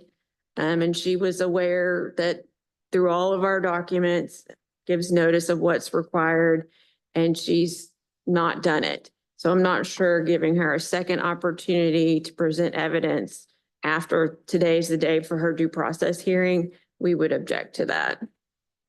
Show me on the waiver form where it says that she's to provide the documentation. Yeah, if the waiver form is under tab 6. And it's a request for waiver, and under those boxes, it says, in addition to the above information, you will need to submit this documentation. And there's 4, not all of them might be applicable. Medical release, probably not in this case, but the one that we most often need when there's criminal background, certified copies of court documents, judgments, final rulings. And it even says, because this has happened before, that you can't get the documents, then you provide us a letter stating there's no records that exist. We didn't get that in this case, and we don't have that for this hearing. So, technically her application is incomplete. We as a staff don't feel comfortable granting that. We'd ask that it be denied based on the evidence that we do have. Do we have the option of taking no action? I mean, I think you need, Denied it. it's already been denied. So at this point, you need to make a decision whether or not to uphold that denial. But we hold the denial.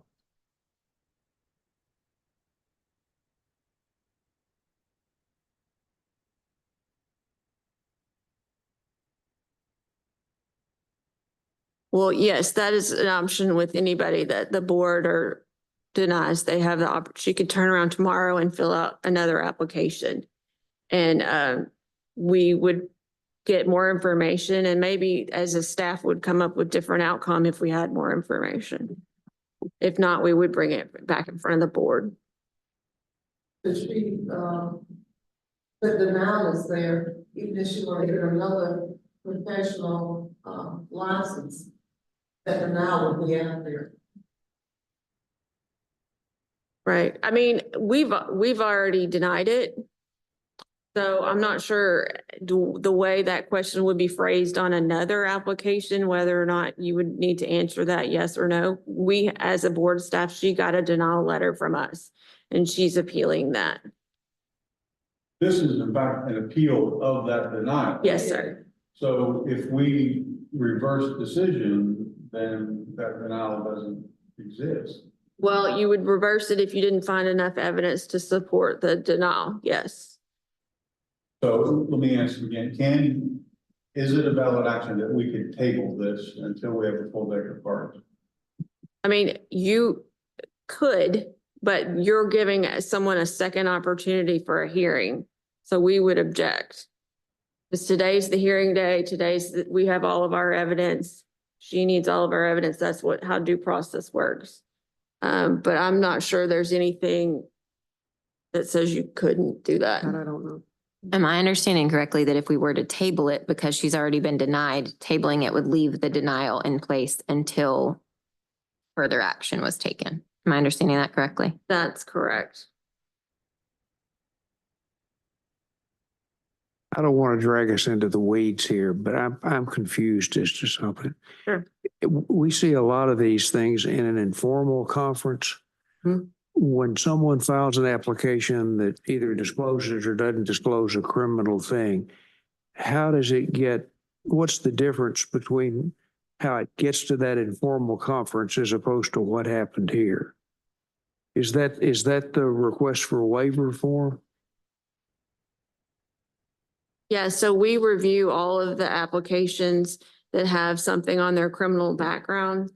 And as a staff, and I think Dr. McCrady and sometimes Dr. Kurtley and I discuss it and decide whether or not it needs to be denied or sent to informal or granted, depending on what's on the background check. We were a little stumped about what to do here because we have someone that has something. I mean, if you look at the background check that we received, it's pretty egregious offense, if in fact it did happen. And because we had no information, we thought we needed to bring this as a denial and then to her appeal to the board. If we have the documents, when we send this letter to them that says you have this criminal background issue, we need the following. That waiver tells them everything we need. So we take whatever they send us. That's the information we use to make the decision on whether it's going to be denied, that type of thing. Because of the level of this charge, staff determined that we should deny. Right, I understand. I'm just trying to understand if in the kind of case that gets to us for an informal conference, has a request for waiver form and the document's been submitted? Yes. Okay, that's it. You're filling in a gap for me. I'm sorry to drag us into the weeds. And oftentimes we get an application and if they check yes, and something Right. comes back, but it's not egregious, we'll approve it. But if it is, but they've been honest on their application, we will maybe do. I got you.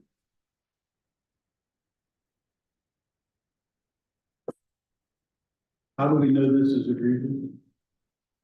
Felony. It's furnishing well, what we have on the background is skipping ahead, furnishing a handgun or prohibitive weapon to a felon. That's what the actual charge on the background check showed. We don't have, and you're looking at weighing evidence here. So we're talking about a preponderance of evidence. She's saying it's not that, but she doesn't have any documents to that effect. I mean, we do have a document that says she was arrested for a felony. Because of the rules of ACIC, we can't include that in her packet for you to review, but that's the information that we had when we made the denial. And again, you know, regardless, she didn't answer that question right on her application. If we deny this today, she resubmits an application tomorrow. She marks yes, that she has been arrested. We get the information from the court. Is that the quickest way? I mean, does staff have the ability to approve? You know, here, if what we're hearing today is true, is that the quickest route to getting a license? Yeah, I think so. Okay. So If we have a full picture of all the information, which we don't, but yes, if reapplication with the correct answer and more information. but given today, if we give a denial, that's going to be there forever. Sorry. Unless we overturned it. Yeah. Yeah. And so, but that's a longer process because to do that, we're going to have to, if we deny it today, or if we table it today, you're saying we have to come back and do it informal. Or formal, yes. another formal. I mean, I think that's the decision of February.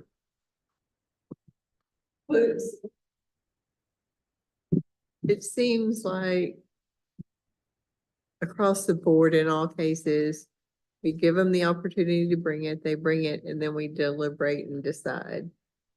Didn't bring it, I know maybe that's not her fault, but she didn't give us anything. We have nothing to overturn this with. We don't have any reason just because she said it was something else that we would overturn it. I mean, it just seems like we went through the process and the process is we don't have anything to do anything but deny her application or let it stand, I should say. Well, I mean, I think you have discretion.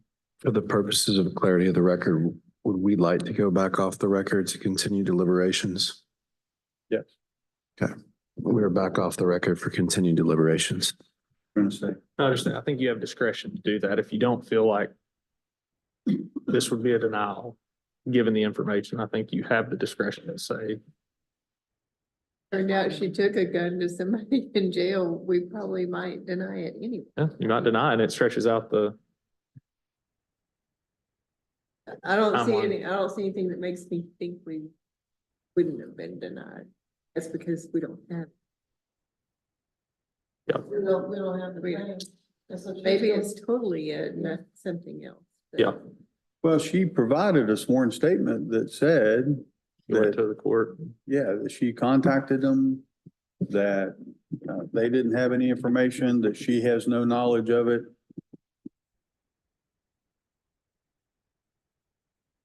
I mean, Is that that's over with sworn. But it's not a court, the waiver says a court document, letter from the court stating no records exist. I mean, it is a. Now, whether or not they're willing to do that, I mean, it's almost to me a decision back to the applicant. Would you, I don't know if that's, but we can say, hey, would you rather go, the quickest route of you getting the license is we deny this today. You bring back a new application marked correctly, bring the evidence with it because you know that it's going to happen. This is going to show up on your record. Or do you want to, and this is up to you guys too, but if we want to delay it and try to bring it back, then you won't have that denial potentially, but you could still end up with a denial with what's on that paperwork and what's been stated. Well, it seemed analogous that we've had people who have checked no when they should have checked yes. But the charges show up being null prost or, Right. and so we end up granting the application. So if it played out that way, if what she swore to is in fact true, that the court has nothing and they send a letter that says we have nothing, then that would be in the same way that these other cases that we've heard.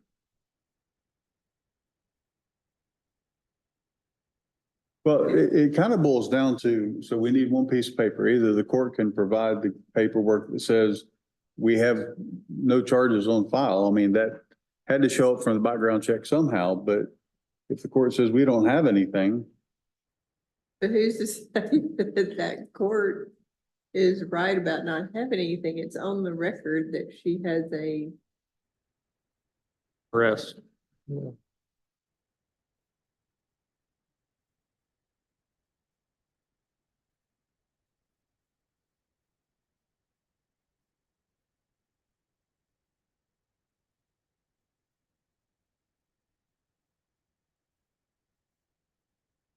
What's that?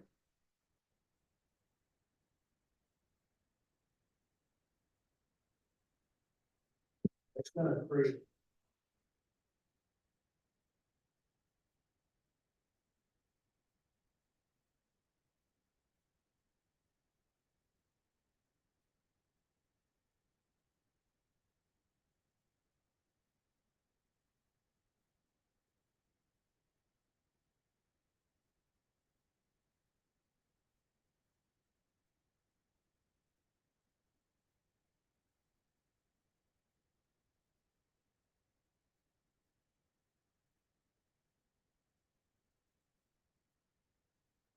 I think that's the quickest way to get her a license if that's what she wants to do. Well, she doesn't get to pick her poison, so is that the consensus of the board? All right, who wants to make the motion? Okay, we'll go back on. We are back on the record for the board's motion and voting. All right, in the matter of Jasmine Davis, case 2024-086, the board finds allegations 1 through 5 true. Charges 1 and 2 proven, and vote to uphold the denial. We have a motion by Dr. Boone. Is there a second? I'll second. Simpson is a second. Any further discussion on the motion? Hearing none, all those in favor of the motion, please say aye. Aye. Any opposed? The motion is unanimous. Let the record reflect that the decision was unanimous. Ms. Bales, please reduce the board decision to writing and make your attempt to service upon Ms. Davis. Ms. Davis, if you wish to appeal the decision, appeal can be taken under any specific provision regarding this board or under the Arkansas Administrative Procedures Act located at Arkansas Code annotated 2515-201 and following. Do you have any questions about what just took place? Not about what just took place, but I do have a question. You may ask him. If I'm not able to provide any documentation, if the courts won't give me anything on the charge, they saying it's against the law for them to even write me out a documentation saying that I'm not in their system, what would I have to do? I mean, we receive those all the time. If that happens, I would suggest you call me and I can probably help you at that point. But we do see that routinely, that they will write a letter and say there's no, you're not in our database. And maybe the attorney that's working on your expungement can also probably help you with that too. But we do see those letters routinely. That's just what I was told, that it was against the law for them to give me that type of documentation. Yeah, usually criminal records are public information, so I don't know. I probably have to talk to the person that said that to clarify. So reapply, be sure on your application to mark that you have been arrested previously. Okay, anytime that you're going forward on an application, make sure that you read that carefully, that you do put that on there, because we may not be here today if not for that being answered incorrectly. And then, go ahead and submit your application once you're able to get all that information. Okay. All right. And that information is set forth on that request for a waiver. Yes, sir. Those are the instructions you need to follow. I did go off of this, off the waiver, the requirements. I went off of that. I tried to get any documentation they could provide me. Only thing they could provide me was fingerprints. Is there anywhere on the application where she would now need to indicate that, have you ever had a negative action? There's a spot to check that says you ever had an application denied, and she check yes. Can we point that out to her? Well, so she is 2 years, Are there any additional questions or comments? Okay, the record is closed. Thank you.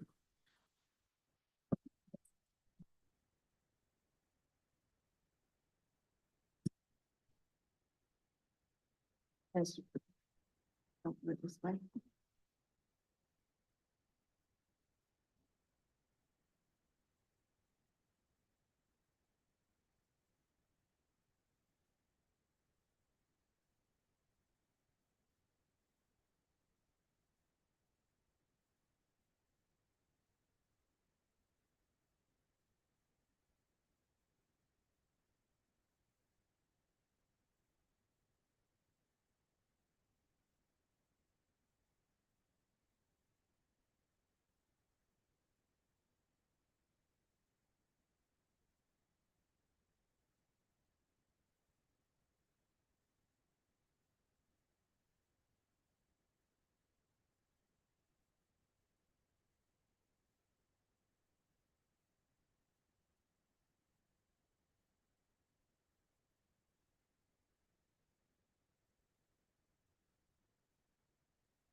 Good afternoon.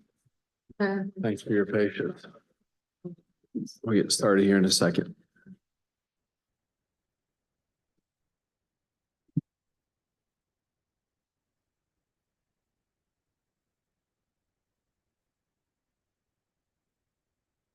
What the board members will be with. Okay.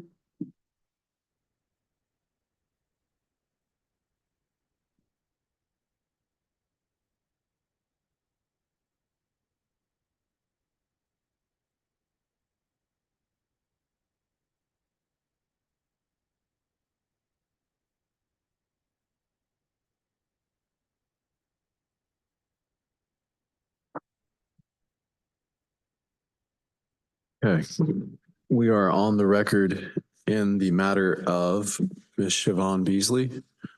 Case number 2024-087. My name is Joshua Baxter, and I'm the hearing officer today in this matter, which is to be heard before the Arkansas State Board of Pharmacy. Today is the 9th day of October, 2024. Ms. Beasley, would you please identify yourself for the record? My name is Siobhan Beasley. Good to see you. Are you represented by counsel? No. Did you receive a copy of the order and notice of today's hearing? Yes. And you are ready to proceed? Yes. Sounds good. Board's counsel, would you please identify yourself for the record? Ashley Vales, General Counsel for the Arkansas State Board of Pharmacy. Thank you, ma'am. And Ms. Beasley, I'm going to do a brief explanation of proceedings for the benefit of anyone present today who may not have appeared in an administrative hearing. The board, these folks right here, will base its decision solely on the evidence presented. I'm just the referee, the umpire. This hearing is held under the Arkansas Administrative Procedures Act, which means that the strict rules of evidence do not apply. Anything that you wish the board to consider, you need to enter into evidence today. To ensure efficiency of the proceeding, objections will be granted only as necessary. All participants to the hearing should be aware that this hearing is subject to the Freedom of Information Act, and as such, all parts of the hearing, including the deliberations of the board, are open to the public. For those of you who are maybe witnesses today in this hearing, would you please raise your right hand to be sworn in? Ms. Beasley, you as well. Do you swear or affirm that the testimony you're about to give in this proceeding is the truth, the whole truth, and nothing but the truth? So help you God. I do. Thank you. Are there any preliminary matters to be discussed at this time? Yes, I would just move to enter into evidence exhibits 1 through 15 in this matter that's contained on the board's tablet. Ms. Beasley, do you have any objections? No. Okay. Let the record reflect that board's exhibits 1 through 15 have been admitted to the evidence without objection. Sorry, my fast talking is a little bit mumbly. I'm going to slow down. I'm trying to get us to lunch, right? Any other preliminary matters? Yes, also I'd like to ask the board members to take judicial notice of applicable pharmacy board rules and statutes that govern this hearing and are outlined in the order notice of hearing. Ms. Beasley, any objections? That's basically just stating that the rules in the book are the rules that we're going to judge this by. Mhm. Okay. Let the record reflect that that has been stipulated to and admitted without objection. Any other matters? I'd just like to make opening. Yes, ma'am. You may proceed. So members of the board, this case is similar to the last case that you have heard. We didn't get all the supporting documentation. However, Ms. Beasley was a little bit more responsive. And although she didn't really get us it in a timely manner, I think I talked to her last week. And she has brought documents from the court today that I'll just distribute hard copies for. And they cover the forgery case that's alleged and the failure to appear and the failure to vacate. So we would, I guess on behalf of Ms. Beasley, I'd move to admit these into evidence. Okay, Ms. Beasley, you fine with these being admitted into evidence? Yes, I'm not sure, but I did submit those papers with my statement Okay. in the mail, but I'm not sure what happened. Okay, noted. Thank you. Now, Ms. Beasley, if you would like, you can make an opening statement as well, which is basically just giving an overview of your case. Or if you like, you can wait, you can waive that. And in that case, Ms. Vales would proceed with her case, calling her witness. And then afterwards, you'll have a chance to question the witness. And then afterwards, you'll have a chance to present your case. But if you'd like, you're more than welcome to make an opening statement. I can't waive it. Say that again, ma'am. I'll waive. In that case, Ms. Vales, would you like to call your first witness? Yes, I'll call Dr. Brenda McCrady. Okay, let the record reflect that Dr. McCrady has been sworn in. You may proceed. Dr. McCrady, can you state your name and job title at the Board of Pharmacy? Brenda McCrady, the Assistant Director with the Arkansas State Board of Pharmacy. And as part of your job duties, is it your obligation to review the pharmacy technician registration applications? Yes, it is. And if you would turn to exhibit number 5 and tell the board what that is. This is the application for pharmacy technician registration for Siobhan Beasley that was received on September 29th, 2023. And on page 2 of the application, there's the questions about criminal history. Can you tell me what Ms. Beasley's response to the question, has she ever been cited, arrested, or charged with or convicted of a criminal offense? She did respond, yes. And also the question, have you ever had a record expunged or sealed? What was her response to that? Yes. Okay. And in reviewing this application, we had some documentation, correct? Can you identify exhibit 8 for the board? Exhibit 8 is documents from the Nebraska County District Court. Okay. And can you tell from those documents what charge that docket entry was for? The charge appears to be for failure to have a child restraint, there's for child protection. And is that something that normally we would be concerned about in an application? If there were no other issues with the application, we probably would have approved. Okay. And then if you'll flip over a couple of pages, there's another docket entry for a driving license offense and a failure to appear. Is that your understanding of that document? Yes, there's an order due to driving on a suspended driver's license and failure to clear a warrant. And is that something necessarily being a traffic offense that we would be concerned about with regard to her application? We would not have held up the application for those charges. Okay. And to the best of your knowledge, is that the documents that we received from the court with regard to her application? Yes, it is. Okay. And there's one other document, exhibit 9. We also received that, correct? That's a copy of the bench warrant, yes. And that just is talking about a warrant. It doesn't give you any information about the charge or anything else, correct? It does not. Okay. And so when you review this application, let's go a little bit further.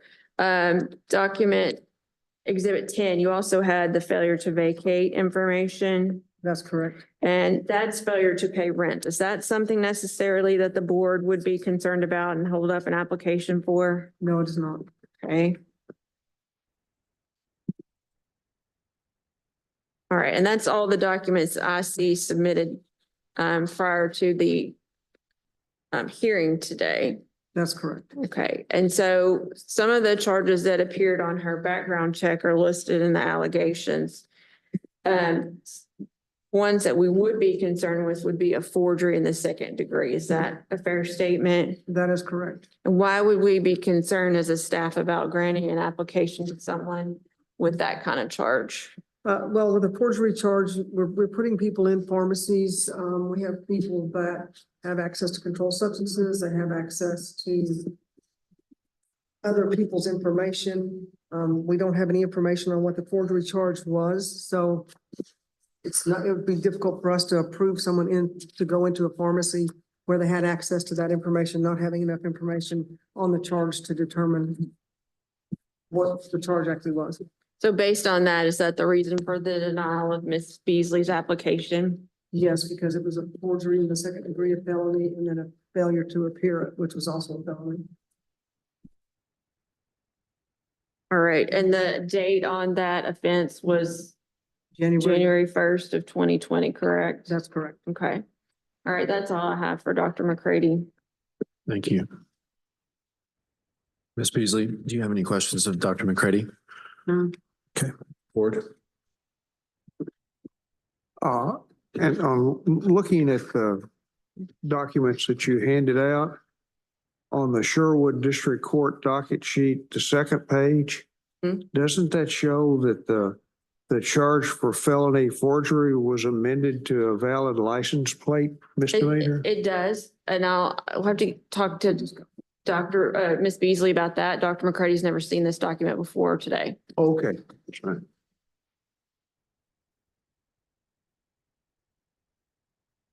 Any other questions, Dr. McCrady? Okay, thank you. Ms. Fells, another witness? Can I just call Ms. Beasley? Yes. Ms. Beasley. Ms. Beasley, so you and I talked, I think, last week, and I indicated to you that there was some documents missing. And we had some that you submitted from some other charges, correct? But the one that we were concerned about was this forgery. So you indicated to me that you had some documents that you were going to bring them. And that's what you did today, correct? Yes, ma'am. Okay, so now the first sheet, I'm not sure is relevant, but I'll let you explain that in a minute if you want to. But I want to turn your attention to the Sherwood District Court docket entry, which you submitted to the board today. It's 2 pages. Yes, You have ma'am. that in front of you? Yes, ma'am. Okay, so it looks like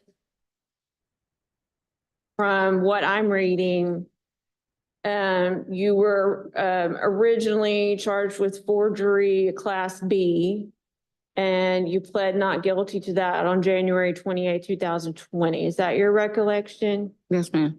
Okay, and then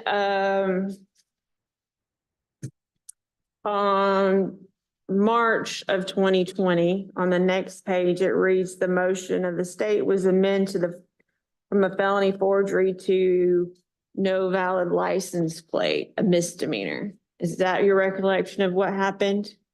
Yes, ma'am. Well, it was a license plates on the car, but Yeah, so what happened with regard to this situation with the forgery or license plate or whatever it was? so it was a temp tag, and I guess the officer originally couldn't read the tag. I didn't have a holder on it. So when he stopped me, he asked me about the tag. I told him that I was given the tag by the dealership, and he just didn't believe anything I was saying. So I was arrested. So did you buy a new car or a used car and they gave you that Yeah. tag? Yeah. And so what did you actually explain? You just told the police officer that that's what they gave you? Mhm. Is that a yes? Yes, ma'am. Okay. And so you went to court and eventually they dismissed that charge Yes, on the ma'am. misdemeanor. Is that correct? Yes, ma'am. Okay. And then at some point there was a failure to appear on that case as well. Can you explain that? Do you recall missing a court date or anything like that? I remember something, I think this was also the time around COVID, so we were doing this through email with this, with the, I guess, public defender, Ms. Bird.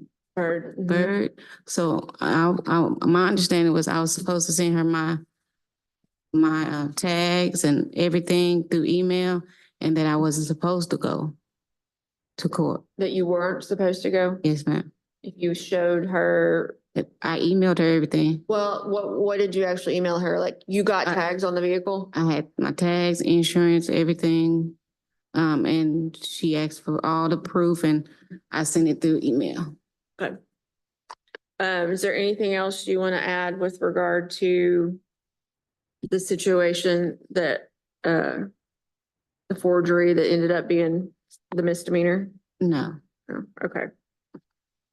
All right, no further questions for Ms. Beasley.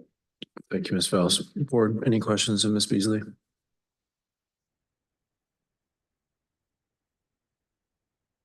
Okay. Thank you so much.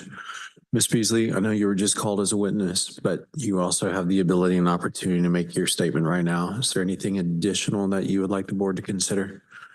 No. Okay.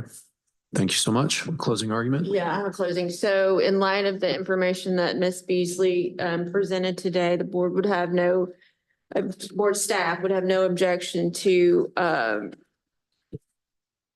granting her application and reversing the denial. Thank you. At this point, we'll go off the record for the board's recess for deliberations and a decision regarding the findings of fact and conclusions of law. Once the board reaches a decision, we'll go back on the record. We are off the record. Go on the record. All right, we are back on the record. I'd like to make a motion in the matter of Siobhan Beasley, pharmacy technician applicant, case number 2024-087. Allegations A1 through A5 are proven. Both charges are, allegations 1 through 5 are true. Both charges are proven. I would make a motion, however, that we overturn the denial and grant Ms. Beasley her technician application. Second. We have a motion by Dr. Jolly and a second by Dr. Boone. Any additional discussion? Hearing none, all those in favor say aye. Aye. Any opposed? Motion carries unanimously. Fantastic. Let the record reflect that the decision was unanimous. Ms. Fowles, please reduce the board decision to writing and make your attempt service upon the parties. I assume there's not going to be any appeal, so we will not go through that. Are there any questions or comments? Seeing none, the record is closed. Thank you all. Thank you, ma'am. Thank you.